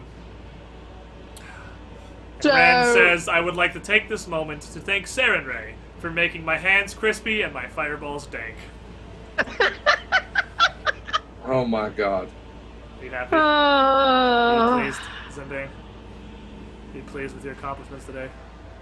God damn it. So, what's up, Dan? What are we doing? well, I figure What do If you we think dank want is the to- smell of his crispy hands? I figure if we want to ransom said merchants, we don't necessarily have to ransom them in Cheliax. We can go back down to the Man, the godless port we were at. you got me all there's gotta- excited. I thought you guys were gonna be dumb enough to go try and ransom Fuck childish no. fucking merchants to the demon worshipping Satan nation. Man, Nope. fuck. Oh well. No. I was hoping you No. were really stupid. I wasn't gonna feel bad at all when like 3 of you died, but apparently you're not quite that dumb. So that's a better plan than what the other thing is. Hey, The other thing is- Mickey could pass for a demon worshiper. I could. Very true. Very true. So what do you guys want to do? Go back to whatever the capital city, the godless the city Port was. Godless? Yeah, Port Godless, and then find a Chelish merchant thing there to ransom them to. Alright, so you tell your crew, alright, we Back gotta to get him. Agrabah. We're gonna go ransom these fuckboys. And Yeah, right. we'll do some stuff. And as you guys chart a new course for Port Godless again, Zindurn comes to you, Captain, we've got a little bit of a problem here. One of those shots breached our water barrel. Didn't do any meaningful damage to the hull, but we can fix it, but we're gonna have to stop and get it refilled before we take a week's journey. Wait. Can't he just make water? Yeah, I can't just make water. Captain Octar's like, nope! You're drinking the magical waters! Here, Monopoly, his water bottling company. There you go. So the Octarian water bottling company is like, nope, I got this solved. So, Octar, you're gonna spend your captainly duty sitting down, conjuring water repeatedly into a giant fucking barrel to refill your water stocks on your way back down there. Yeah. Purifying it is a lot faster than making it, so I'll probably be doing that. But Okay, that's fair enough. So you basically want to try and what are you gonna do? You don't have any good way on the ship to like bring on board mass amounts of salt water. I mean, you could probably rig up a way to bring your water Can barrel you move water yet? like down in a longboat. next level I can. Okay, so how do you want to solve this problem? Because you don't have a good way to get massive amounts of water into the water reservoir. We'll send Albert down there. He'll get it. I'm sure he can swim and everything. Did he die? No. No. No, he's alive. We have anyways. them. Never mind. So, no. Crew. Your other party let Albert die. Yes. Why? Hey. May have Those murdered him in the fight bastards. for the man's promise. They killed the fuck out of him. They weren't as Why? good as Why? Albert, and Albert was fighting for the other team, and they just destroyed him. They fucking obliterated him. They hit him so hard he went from conscious to dead, not unconscious. So he died. He died horribly. Sad. Dead on his feet. Yeah, Albert was dead already. You guys have Albert though, so you're gonna have Albert. And basically, you guys are. What's your plan? Like to fill this up? Like you don't have a thing to hold. Like you don't have a fucking pump or anything on your ship to get all the water in here. So like it would take you a while. You'd be out here for a couple, like at least a day or two, trying to fill up the water. Unless you want Octar to sit there and just create water while you guys are going, which he can do. You can like spend the days while you're sailing back down to Port Godless, keeping the water like even, because you have an entire cruise worth of water, so you could fill it, but you could keep you guys going while you guys made it down to Port Godless and restocked.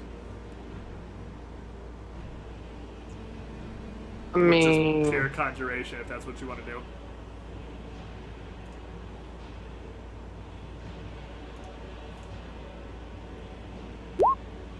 sounds good. I mean, it's up to. Well, I was looking at what Ren was saying. I mean, if you got a fight or something, you could just stop and come fight, and then go back to being a faucet, living up to your true calling. I have become sprinkler system. Alright, so Octar the Sprinkler is going to keep you guys supplied on your way back down to Port Godless, and you sail your happy asses back down there. So what is your plan? How are you wanting to ransom the Cheliax from Rahadum? We, I mean, you've got enough dudes from 2 loads, like from, I guess, 2.5, because you also have the Devil's Mauler. From like 2.5 boats worth of guys to ransom, I would say you've got a plunder worth of slaves total there. If you want to just sell them as slaves in Rahadum. Sure, why not? We'll just sell them into slavery. That brings you up to 3 plunder again. I'm fine with that, if that makes it easier. Purified bilgewater. Alright, so roll to sell them plunders. You trust me to do it again, Zindurn? Realistically, you've got to get one good. I mean, statistically, you Oh, inevitably yeah, have to have a good statistically, roll. I've got to do it at least once, right? All right, let's see. Okay. Go. There you go. 1,200. 100 for the 1,200 slaves. for your slaves, and then 1 more point of plunder to distribute among the crew. I just feel like you first sell a plunder.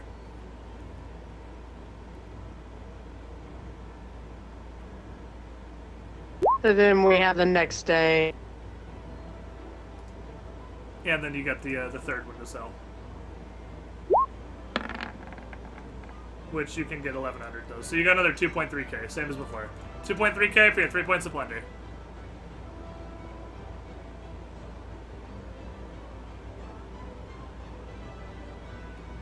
Making the money. And we're sure that none of Damn fucking his stuff bugs. was magical. No, you detected magic. You could detect. There's, as far as I know, no fooling detect magic. And if there is, unless you have some other way to figure out how to do the thing, detect magic didn't turn anything up. There was something in the dynamic crafting that made something appear not magical. I remember reading, but I still don't think that would hold up to detect magic. no, it was because- specifically because- for against detect magic. Oh, really? Okay, well, there is actually a thing then. I didn't know you could be shielded from detect magic. Man, I guess it makes sense. You have magic. You can do anything. You're fucking magical. So, it's understandable, I suppose.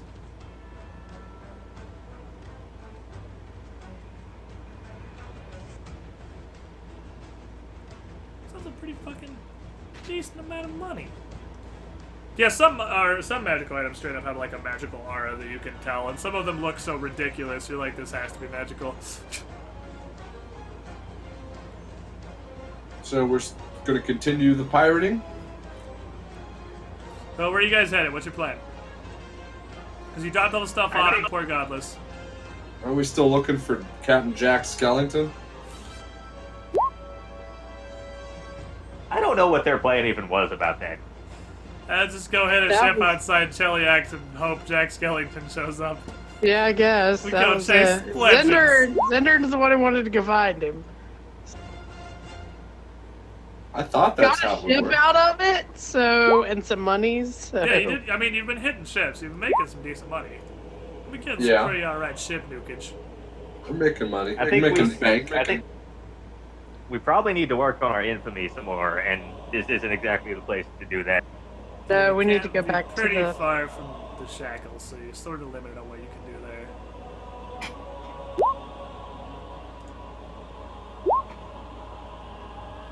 Gotta get that legend. Gotta get that legend rank. So you can become a Hearthstone meme streamer. Legendary. Legend, wait for it, dairy. The quest for the golden monkey. God damn it, We Zindurn. lethal. So, what's the plan, Captain? You guys heading back down to the Shackles, or what?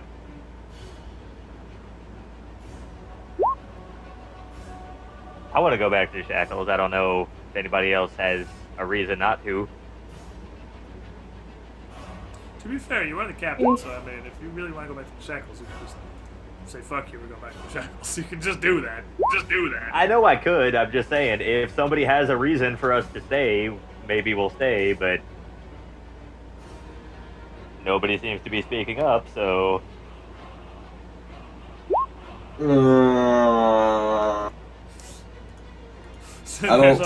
Zindur's typing up, he's doing what he can. I can't speak! Zinder. Well, I I guess have no voice and I must scream. If we found Jack Skellington, that would definitely be very infamous. But it is risky here, so no, I'm not going to complain if we go home.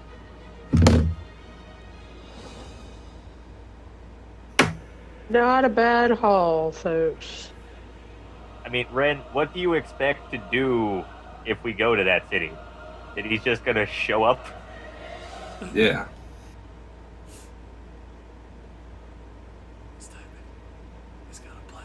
Ladies and jelly spoons, He's we are got a currently plan. looking at 4,851 gold. Neat. We Okay. should go pay Rickety. We can do that. Several captains have appointed the crew attacking the Challenge, whatever. 93 silver. Oh, that silver, though. Mm. Was an important part of that money. I mean, people have reported being abducted by UFOs, too, Ren. I'm just saying.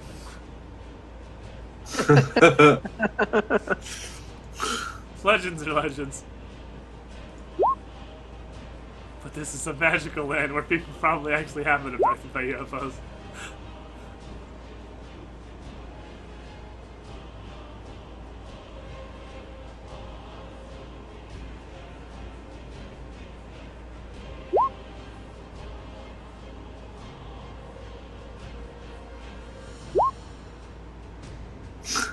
Worst case scenario is die. Dying is always enough. That's pretty high on the worst case scenario table, yeah, I would go ahead and say.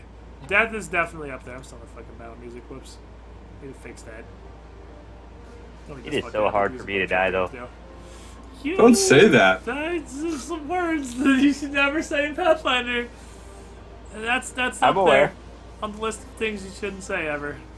But you do you, buddy. Probably should consider not saying those things. Okay, I'll put it this way. It's a lot harder for me to die than anybody else in the party. Well, I wouldn't mean- say that either. I mean, he's literally correct because he has more HP and Constitution than everyone else in the party. So he's literally correct. Also, But you're also the one that gets swung at the most. yeah, for being a beef tank, his touch AC is not that low because he still has decent dexterity because he does the rangy water blasty thing on the Jiggy. Water blast. I think my AC goes up by 1 next level, too. Just Of course it default. does. You guys are all, I mean, you fit all the characters. You're relatively beefy.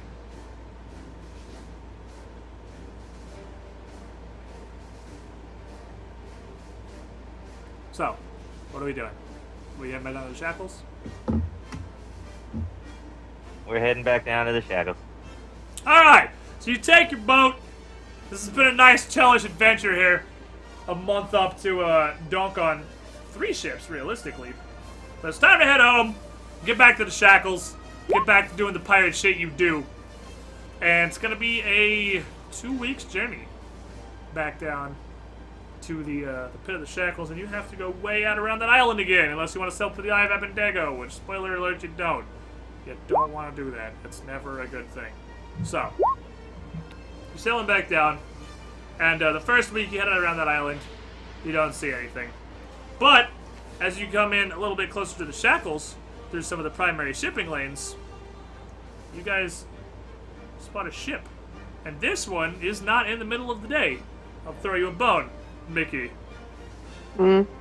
You guys spot a ship right as the sun is setting, heading to nightfall, off in the distance.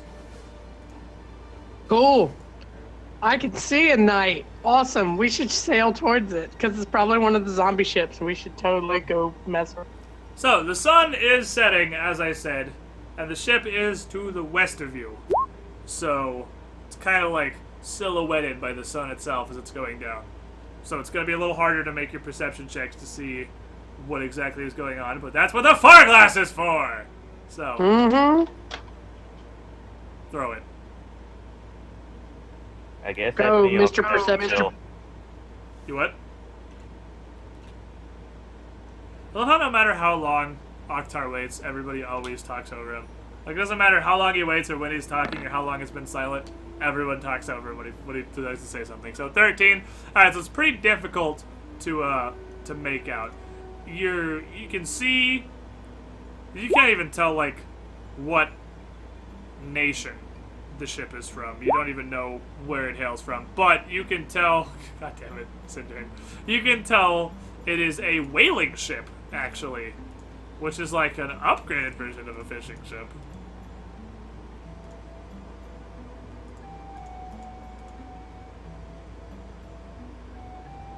So an upgraded. It's a whaling ship. It's like a big fishing ship for big fish. You don't know where from, though. Can I use the special thing to look at it as if I'm standing on it? See Sure. more? Do you want it to the look or the here? I'm guessing probably the look. Look. Alright, so you cast your vision out with clairvoyance, and on the deck of the ship, you can see, similar to the last fishing trawler you guys raided, that this ship looks pretty fucking sacked. Which is weirder because this one's way out in the middle of the ocean. Because the fishing ship you guys hit was fairly close to shore. This is a whaling. I mean, a whaling ship, I guess, has to go farther by nature of the fact that it's a whaling ship, so I guess it makes sense. But there's no visible crew or anything on the ship. All you can see is looking on the deck. It looks like it's definitely a much older ship that I guess they haven't had the money to upgrade or retrofit or make recent. It's like a very old school style of ship. Like, the ship's bell in the middle of the deck of the ship is literally just a massive brass bell hanging in a frame. And it's got no sort of defensive weapons or anything whatsoever. It just has one big-ass whaling harpoon on the bow. But the ship appears to just be sitting dead in the water. All right, so either we're gonna get to play with the zombies or the fish people are Sahwagan back. Adventure Round 2. It was like Yeah, Round 4, to be fair, of Sahwagan Yeah. Quest. That's all you can really see through the Clairvoyance cast. So, Squid, that deep platinum necklace, it wasn't magical, right? It was not, no. Deep Platinum is just kind of a rare material. That doesn't ever get used up, like, often at all. But it's not. It just because we detected magic on it. Yeah, it's not magical. Yeah.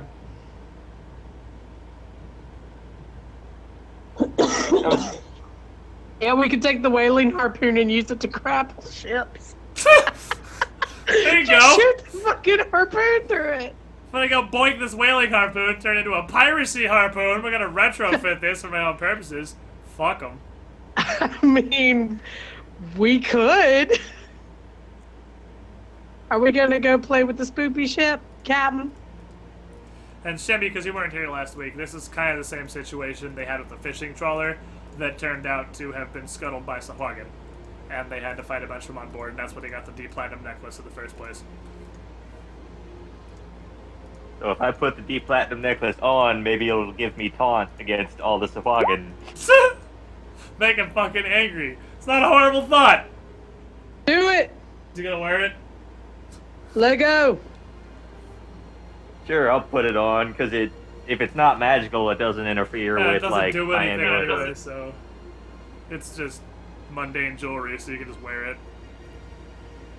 Let's go Yeah, do you- a thing. All right, so you guys decide as the sun is going down to sail out towards this whaling ship, and like it's really far away, obviously, because you spot ships at like pretty much the maximum possible distance. The Farglass can see what 10 fucking miles. That's really far. So you start sailing towards the setting sun, and as it goes all the way down, twilight leads into darkness. None of you can spot the ship anymore in the darkness. I can't. Your dark vision has a range; it's like 60 feet. No, You can- mine's 120 actually. Okay, well, you can dark vision from the stern of your ship slightly past the bow. Okay. Your ship is 90 feet long. I mean, you can dark vision one whopping ship's length through the ocean. Is how far your dark vision goes. So it's not really helpful on the scale of trying to find a ship in the middle of the night that's really, really far away. We're talking like the Farglass's range is 10 miles. This thing is multiple miles from you. So no, you in the darkness are unable to locate the ship. So you can keep heading out the direction of where you saw it, or you can just kind of hang out till the morning and deal with it then. Well, what do you want to do? We going in the dark, Captain, or are we gonna wait? We can keep looking for a while, see if we can find it at least. So you guys keep sailing in the general direction of where you guys last saw the ship through, because I mean you guys night sail anyway with your nighttime skeleton crew, but still after sailing through the night, you figure you must have at least gotten far enough to have run into the ship by now. You might even have passed it by a little ways, and you still haven't seen it. So it's just too difficult to find in the darkness. Spooky ghost. So, Yes. what plan? Continue sailing back towards the Shackles, or just kind of hang out, wait for morning when you have light? And I want to find a ghost ship. We'll wait then. Alright, so you guys hang out, wait until the morning, and as the sun comes up, you look around, and you don't see any ship. Surprise, fucking surprise. Yeah. It was the ghost ship. Found the spooky ghost. But you guys don't see no ship. We could wait until evening. Ren has a point. Give it another try. The college try at night. Same area, like Skyrim and shit. So, is that what you want to do? Hang out for the day? Sure, we can. See if it'll swing by. Wait, Do we have any repairs we can make to the ship and stuff while we Lark wait? is your knowledge engineering repair bro. Food. He is dead Areno. Monkey dead. Monkey dead. So, you hang out for the day, just to see if the whaler will swing back by, and what you can do here. And a bit of a light rainstorm starts rolling in. It's not like a big thunderstorm like what hit the Man's Promise or what hit the Wormwood while you're on there. I mean, you occasionally deal with those, but at this point, it's like you don't even roll for them. They just happen, you sail through them, everyone's fine. It's just a light, it's overcast, light sprinkle. Kinda windy is the thing. And the wind is blowing in from the east, so it's blowing out towards the west. So, with just a sail-powered ship, it would be extremely difficult for you guys right now to cut inland back towards the nearest bit of land. But that's cool, because you guys are chilling anyway. As you guys decide to say, wait and see if you can find this fucking whaler. Well, the day goes by. The storm never really picks up at all. Just gets kind of foggy and cloudy and generally uncomfortable and moist outside. The wind is still kind of obnoxious. But you don't see any sign of this whaling ship. And as the sun goes down, and day turns to night again, you haven't seen anything. But an entire day's worth of light rain and decent wind has kicked up a pretty solid fog. So if you do want to try to go underway again, it's going to be pretty difficult to keep a decent heading with the ship, because visibility is extremely low right now.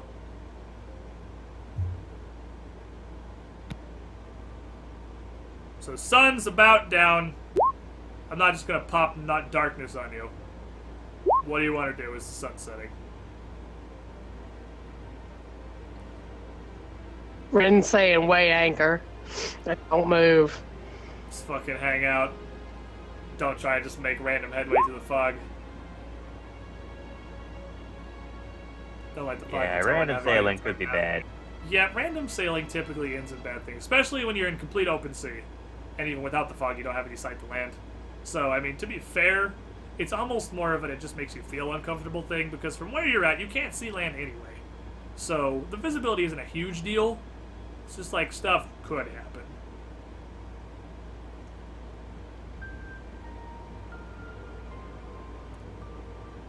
I'm all for just dropping anchor and waiting. So you guys tell the crew, fuck it, just stay here for the night. Wait for this rain to clear. Don't want to sail through fog, and don't really want to be sailing if the storm picks up any worse than it is anyway, and turns into like hardcore turbo rain, because that'd be pretty shitty. So you're getting set up. You drop your anchor. You're hanging out.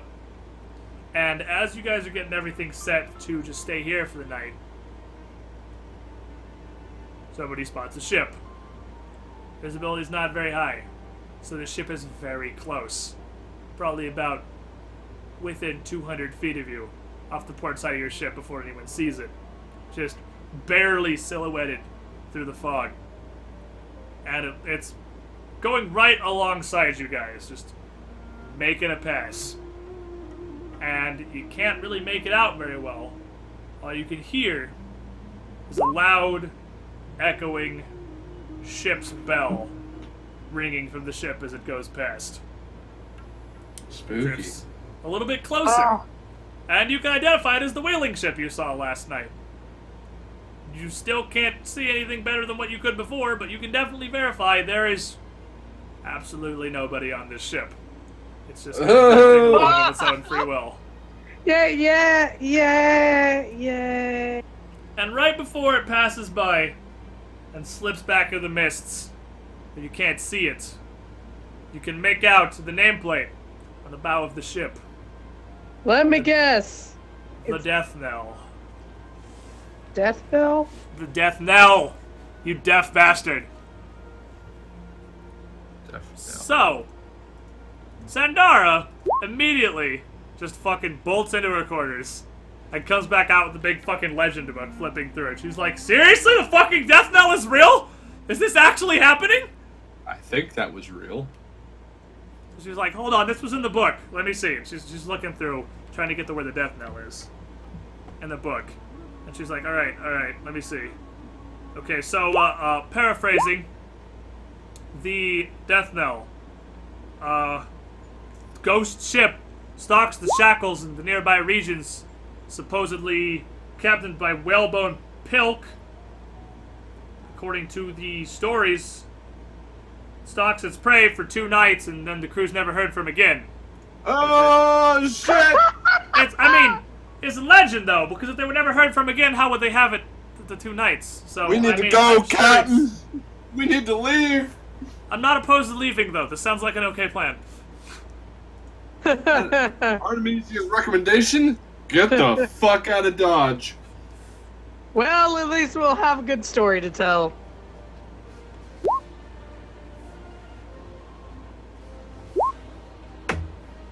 Yeah, we don't have any force weapons. We can't fight ghosts. So, what's the plan, Captain?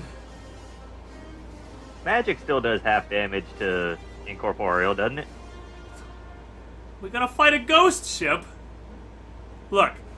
And Sandar kind of like shakes her head a little bit. She's like, No. focusing basically. She's like, look, let's be real here. I highly doubt it's an actual ghost ship. My best guess is this is some sort of clever ruse from a captain with a bit of sorcery behind him. I mean, Oktar, you can nearly do the same, controlling the waters around a ship to move it of its own will. We'd hardly need a crew.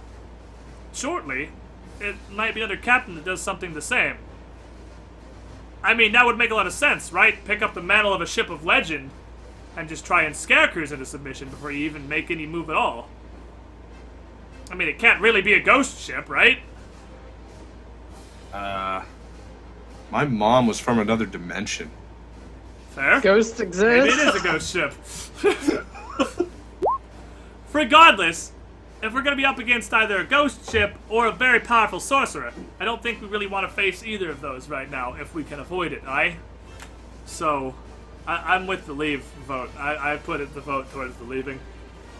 Yeah, with the leaving. I'm with the leaving crew over here. I'm with the turn tail and run as well, Cap.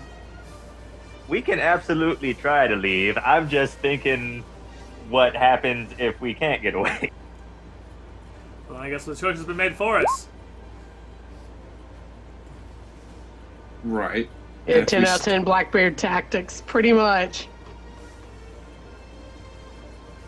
That is pretty much 10 out of 10 straight up Blackbeard strats.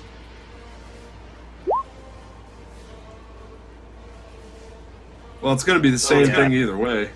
If we try to leave or we go after them.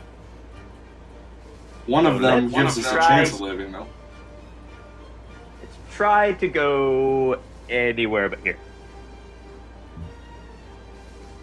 Alrighty. Let's It's like, run. alright, and I'll look through this book, and if this truly is the death knell, see if there's anything useful I can glean from this. But Too coincidental. Legend anything would be book. good. Day So- 2. Book. So, Stories. it's nighttime right now still, so you're still in this fog in the middle of the night. If you want to start trying to pick up your course again. How are we going to pick up our course again if the captain can't see the star? It's going to be difficult. It's going to be almost straight guesswork. Well, we weren't anywhere near land, were we? No, you're literally complete open water. You're not in a view of any land anywhere. So going in any direction, it's not like we're gonna run into an island or anything, probably. No. Ren. I So mean, you it could just happen. go a way that is not here. Ren, It's a good detect choice. magic. How's he going to It only, detect magic only goes like 60 feet, but it's not huge. Oh, they were like 200 feet from us. Yeah, it's like a 60-foot cone. Never mind. I was going to see if he could detect it around us, but alright.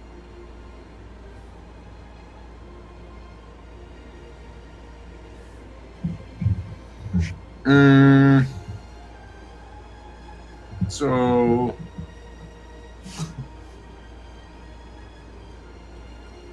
So what's the plan? Ship go. ship go. Ship bail out. Make a profession sailing Yeah. check for me, Akatar, because you're doing the course plotting here. Why am I doing the course plot? Because you're the captain. You don't sail You're the the ship. You cap- can have. I mean, you can have Mickey make it for you if you want her to do everything, and you just sit around and captain and stuff.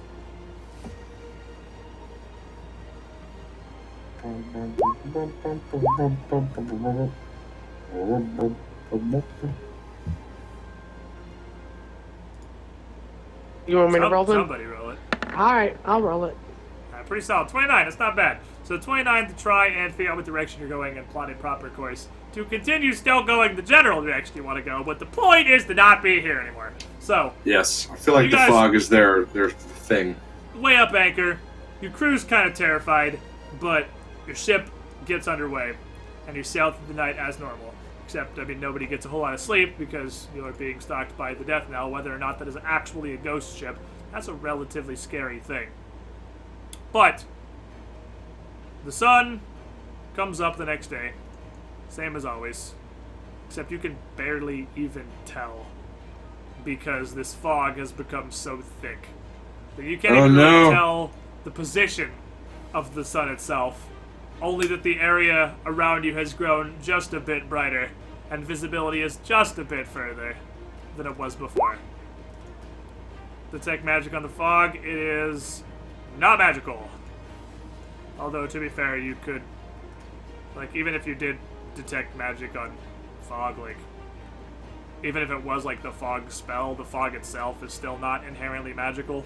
So, you wouldn't get magic out of that regardless, because regardless of its source, it's just a fog.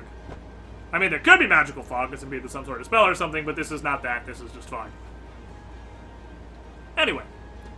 So as you this are, is what a party wave looks like. so you continue sailing through the day in the best direction you can figure, trying to get as far away from your area where you sighted the death knell as you possibly can. And about halfway through the day, Sandara comes up with the book. And she's like, alright, I've been looking through this, and there's a decent amount to the legend, but if it is truly a ghost ship, nothing I can find that could really help us out. So it's the death knell, captained by Whalebone Pilk. a whaler from a decent amount of years ago, as you could probably guess. And he pirated a ship called the Belladam, which apparently everyone just referred to as the Bell, because he had a habit of incessantly ringing the ship's bell whenever they had sighted a whale. And apparently he just went a little too far deep in one time, had his crew chasing a whale for over a month? Sources kind of conflict. Some of them say it was up to 2 months, and some say it was as few as 20 days, but regardless, still quite a chase for a pack of whales. Before a particularly big one realized he could just turn around, ram the ship, and capsize the damn thing. And, the legend of the Bell became the Death Bell. Ever since. Guess he was just a very, determined man. With a powerful enough soul to persist through death. But there's nothing on here about any way it could have... I mean, there's nothing magical about this story. So... I mean, how would he have turned into an undead if it was simply a whale knocking a ship over? So... I still think it's some sort of sorcerer trying to play tricks with our crew before they strike. But that's everything I could find. Necromancer whales. Yeah, it was necromancer whales. Well,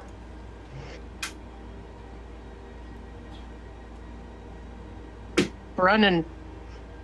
Continuing bailing, but Sandara has given you at least a little bit of information on what you can find as far as the Death Note is concerned. They I mean, following unless us. he's chasing us like the whale, and the moral of the story is to We be the are the big whale. whale and turn around and ram him. I mean, we could try that. Need him to ram? Huh? Is there anything to ram? I don't even know. There's only one way to find out.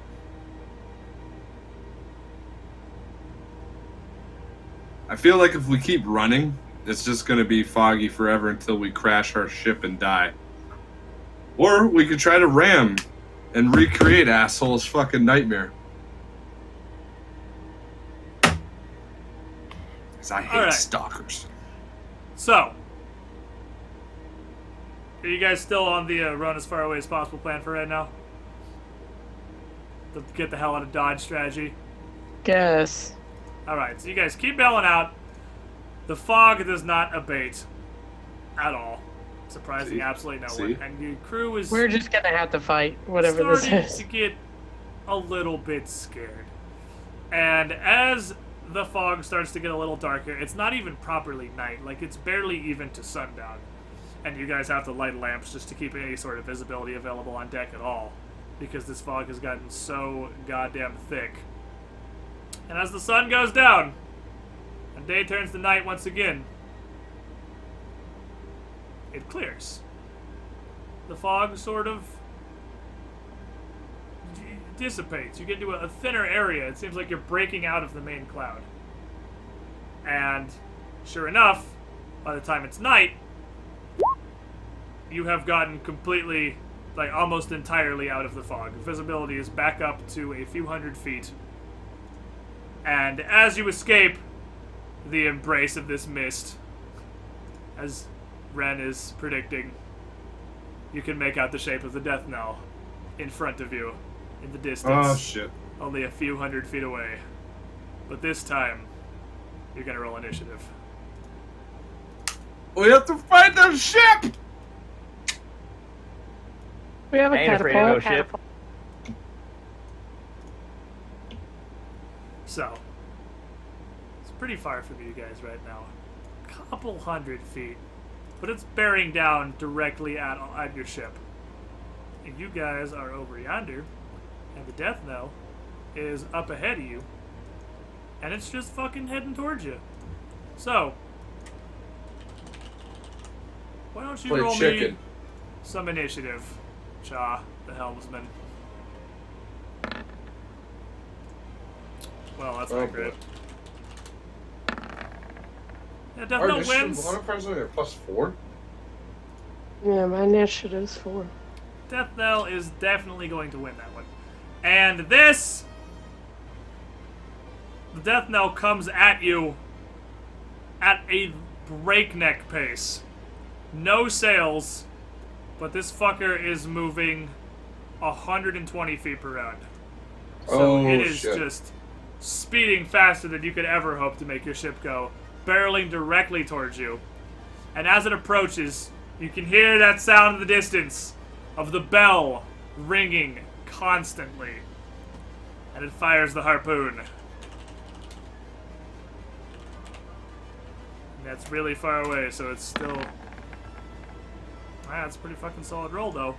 A harpoon launches off the bow of the Death Knell and embeds itself in your ship. See, I told you it would work. For that many damage on your ship. 22 damage, just boom, harpoon. You're up. Ram the fucker.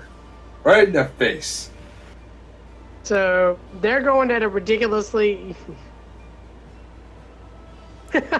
They're going ridiculously quickly towards you, yes. Zindurn, put on your singing cape to distract the crew from the bell. So Ren puts on his singing spellcraft cloak, which begins its obnoxious soprano rendition of the Trollolo song.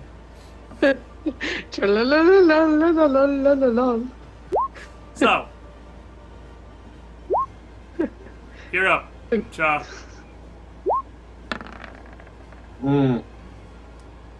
Alright, pretty solid. So what do you want to... what are you doing, basically? I mean... He's not a Charge him! He automatically wins the post-sailor checks. Like, you literally can't beat him. So, it's basically what do you want to do with your ship?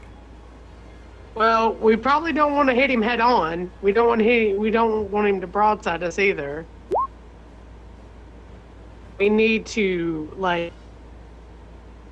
Shoot the ballista at him. Oh, well, you can. We need to try to cut the rope to the harpoon. Somebody needs to try to cut the rope to the harpoon. We just shot a harpoon. It's not a roped harpoon. He wasn't grappling. I thought he was trying to grapple. He just shot a harpoon. Oh, okay. Well, never mind then. We just need to outmaneuver him, like try to get like. What if it's a ghost ship? That's what I'm going for. If he's a ghost ship, we should be able to go right through him. If he's a ghost ship, a harpoon would have gone right through us. It didn't. It did damage. Not necessarily. Yes, necessary. So what are you doing, Cha? It's your turn. What's the ship doing? We're gonna move. We're gonna like move. I think Shenry's being retarded on purpose. You're gonna try to evade, basically. You're gonna move up or down. Yeah, we're just trying to evade so he doesn't hit. Yeah. Okay, so you move out of the way. The Death Knell continues barreling forward at an incredible speed. And sinks. Submarine? Oh, fuck me! It sinks Oh, it's gonna come up right. below the waves as it goes. And Oh, makes shit. barely a ripple in the water. Where it Hey, goes down. waterbender. Hit him with a fucking tidal wave. Not a high enough level yet. Oh no. So, Cha. That's a level 18 ability. My turn again. Alright, so what are you doing? We're gonna move forward and I want to speed up. Up Does or that down. speed us up? Change our direction. I mean, not our direction, but like our track, just in case, you know, they come up where we're at right now. So you how try many to can I speed- move? You speed up your ship up to speed 90, which is your top speed. And you're like, fuck, let's go. And just continue trying to cut as out of the way as possible where the path of the Yeah, ship like was that you just saw. yeah. What was that And you're here? trying to cut to the side. Yeah. That's pretty decent. That's a pretty decent distance you can get. So you cut off full fucking sail. You're like, crew, we're going. We're out. Fuck this. Too spooky for me. Let's go. Too spooky for me. However, the Death Knell However, I Slowly. love that. rises out of the water. Right. Right yeah, off I the know. port side of your ship. Ah, Water trailing off of its deck. And you can see it's now fully manned with a crew. The crew doesn't look like they're entirely healthy. They look extra dead this morning. It's a bunch of just ancient looking zombies. Skeletons. Wielding rusty, broken weapons, with tattered remains of the clothes they once wore when they were alive. And even as the death knell comes out of the water alongside your ship, keeping up with you at a perfect speed, you notice more of its undead crew scaling up the sides of your ship. So we're gonna go ahead and switch over. You guys gonna fight some zombies. Let's just use the same fucking board. I like this board for the death knell. It seems pretty solid. Fuck. So, arrange yourselves on your ship. We always take so long to get to the big fights. Well, I would be here, God yeah. Yeah, and then we can, and then do you want to, because it's pretty late, it's like basically our stopping time. This is a pretty fucking neat cliffhanger to leave the engagement with the death knell for next week. Because, Well, no next week. well, for whenever it is the next time we play. I mean, Oh, we can, wait. Yes, next week for... No, next week for me, Ryan May has to 30th. work next week. So we might be down Ryan next week, but this, I mean, it's not gonna be super quick because combat takes a while at Pathfinder, and I don't want to drag Shenmue here for 10 hours when he has to go do other stuff. So, Bum, bum, bum, Chad. You guys gotta tune in! Tune in next time! we will deal with the death knell Oh, the next time we play Pathfinder. But for right now, we're gonna have to leave this as an unknown because it is that time, unfortunately. This must come to an end. So, we're gonna fight spooky fucking zombie ghost ship. Now, you guys want a motherfucking legend? Here's a goddamn legend. Yeah. Here's the fucking death knell. Wow. Wow. Which is apparently an actual thing. Okay, same squid time, same squid channel. Next week. So what we're gonna do, guys, is we're totally gonna beat on these guys, and we're totally gonna win, and then we're gonna take the fucking bell, Yep. and it's A gonna ghost be ship that can go fucking underwater. Infamous. We can show off the bell. That's how we'll get our infamy. Become free captains. Fuck you, we killed a ghost ship. We are Fuck you, awesome. we killed a ghost ship. So, Shenmue, do you got a bell? Well, yeah, I've told some dudes I was gonna play some Battlefront at 8:30. Battlefront, we should play Destiny. Battlefront, stupid. It's not stupid. Did you probably played the beta, I'm sure. No, I didn't even play it at all. I literally just looked at some videos and I was like, it looks pretty garbo, not really interested. So I played the beta or picked it up at all. Looked kind of... It's a game, I guess. It looks like Battlefield Star Wars. It Which is kind of is. Sort but of you can not play it. horrible, I guess, but... I don't know. Shitty Battlefield Star Wars. Better than Call Yeah. of Duty. I know that much. Well, yeah, but I mean, that's because, like, we're on Call of Duty 47 at this point. True. Call of Duty 47 running out of ideas edition. So, I mean, there's a certain point where that stops just being a thing. Literally at all. But, it's all good. Yeah, I just want to play some fucking Destiny. I want to get your ass to 40. So we can do Oh cool my stuff. god. I gotta completely reinstall the fucking game and all this new stuff that's on. Oh, yeah, I guess you've kind of got like 20 fucking hours of downloading the game before we can play Destiny anyway. Fair enough. I wonder if my character still exists though. He should. He I don't see should. why he wouldn't. He should be like 30 or whatever. What did you say the new? I mean, off topic, but what? You said there was a new ability that I would like a lot with the. Oh yeah, the Warlock. Emperor Palpatine, the entirely new subclass. Like I said, so you remember how Warlocks had the choice between Fire and Void before? Yeah, I liked The fire Voidwalker and because I was. Sunsinger. Well, everyone has Sunsing. everything now. So each class got the subclass they didn't have previously. So Oh, Warlocks sweet. didn't have Arc, so they got Stormcaller, which is an Arc, which is straight up just Sith Lightning. It's just your super is just you Sith Lightning people in front of you. Like you fly around pretty fucking fast, shooting a massive cone of lightning out of your hands. Oh, sweet! Like sustainable, long time lightning. Yeah, like long-term sustained lightning. It goes on for a while. I like. It's like the sound you know of how that, the actually. the Sunsinger super is like Yeah. time-based. It just slowly winds down. Stormcaller's the same way. You just have like X amount of time of running around lightning zapping people. Oh, I like that, because with the Sunslinger, I was just throwing suns at people. Yeah, the fucking solar burst grenades. Those are nuts. Boom. But yeah, they got that. Titans got Sunbreaker, which is they get the hammer of fucking Thor for a while. Ooh. And they can just throw it. They can just throw flaming Mjolnirs at people. And they just explode. And it's pretty fucking cool. And Hunters probably won this one because they got Night Stalker, which lets them shoot a bow. The supers, they shoot a bow, so you know it's gonna be sick as fuck. And it's a void bolt. It does a dick ass ton of damage, and then has a big aura where it basically chains everyone to where the bolt hit. Oh, wow. They can't get away from it. And you can do all sorts of crazy shit, like everybody in there is suppressed by default, I think, so they can't use any abilities or anything. It cancels other supers because of the suppression. So if you're doing the fucking Palpatine thing and someone shadow shots you with their bow, you just stop supering because you got suppressed and it just ends.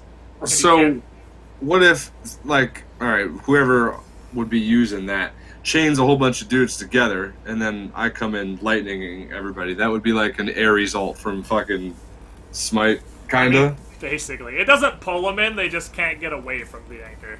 It doesn't pull them any closer than they were when it landed, though.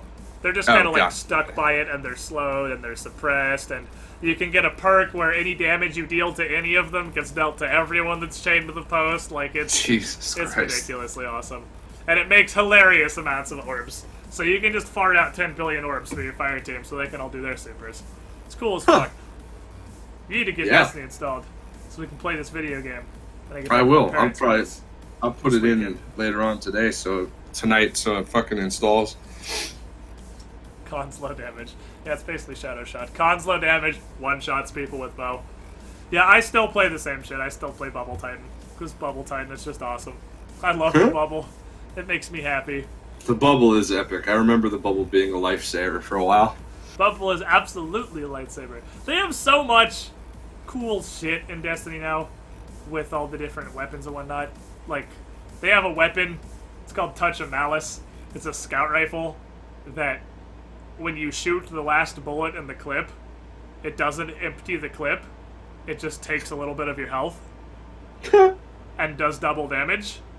So you can literally just shoot your own health bar at people forever. It's fucking glorious. Oh my god, that's awesome. I mean, until you inevitably die, but because you only have so much health. But it also has a thing on there, if you kill 3 people with it real quick, you get a quarter of your health back. So you can just fucking spray touch malice at people forever as long as you're getting kills and just healing yourself up.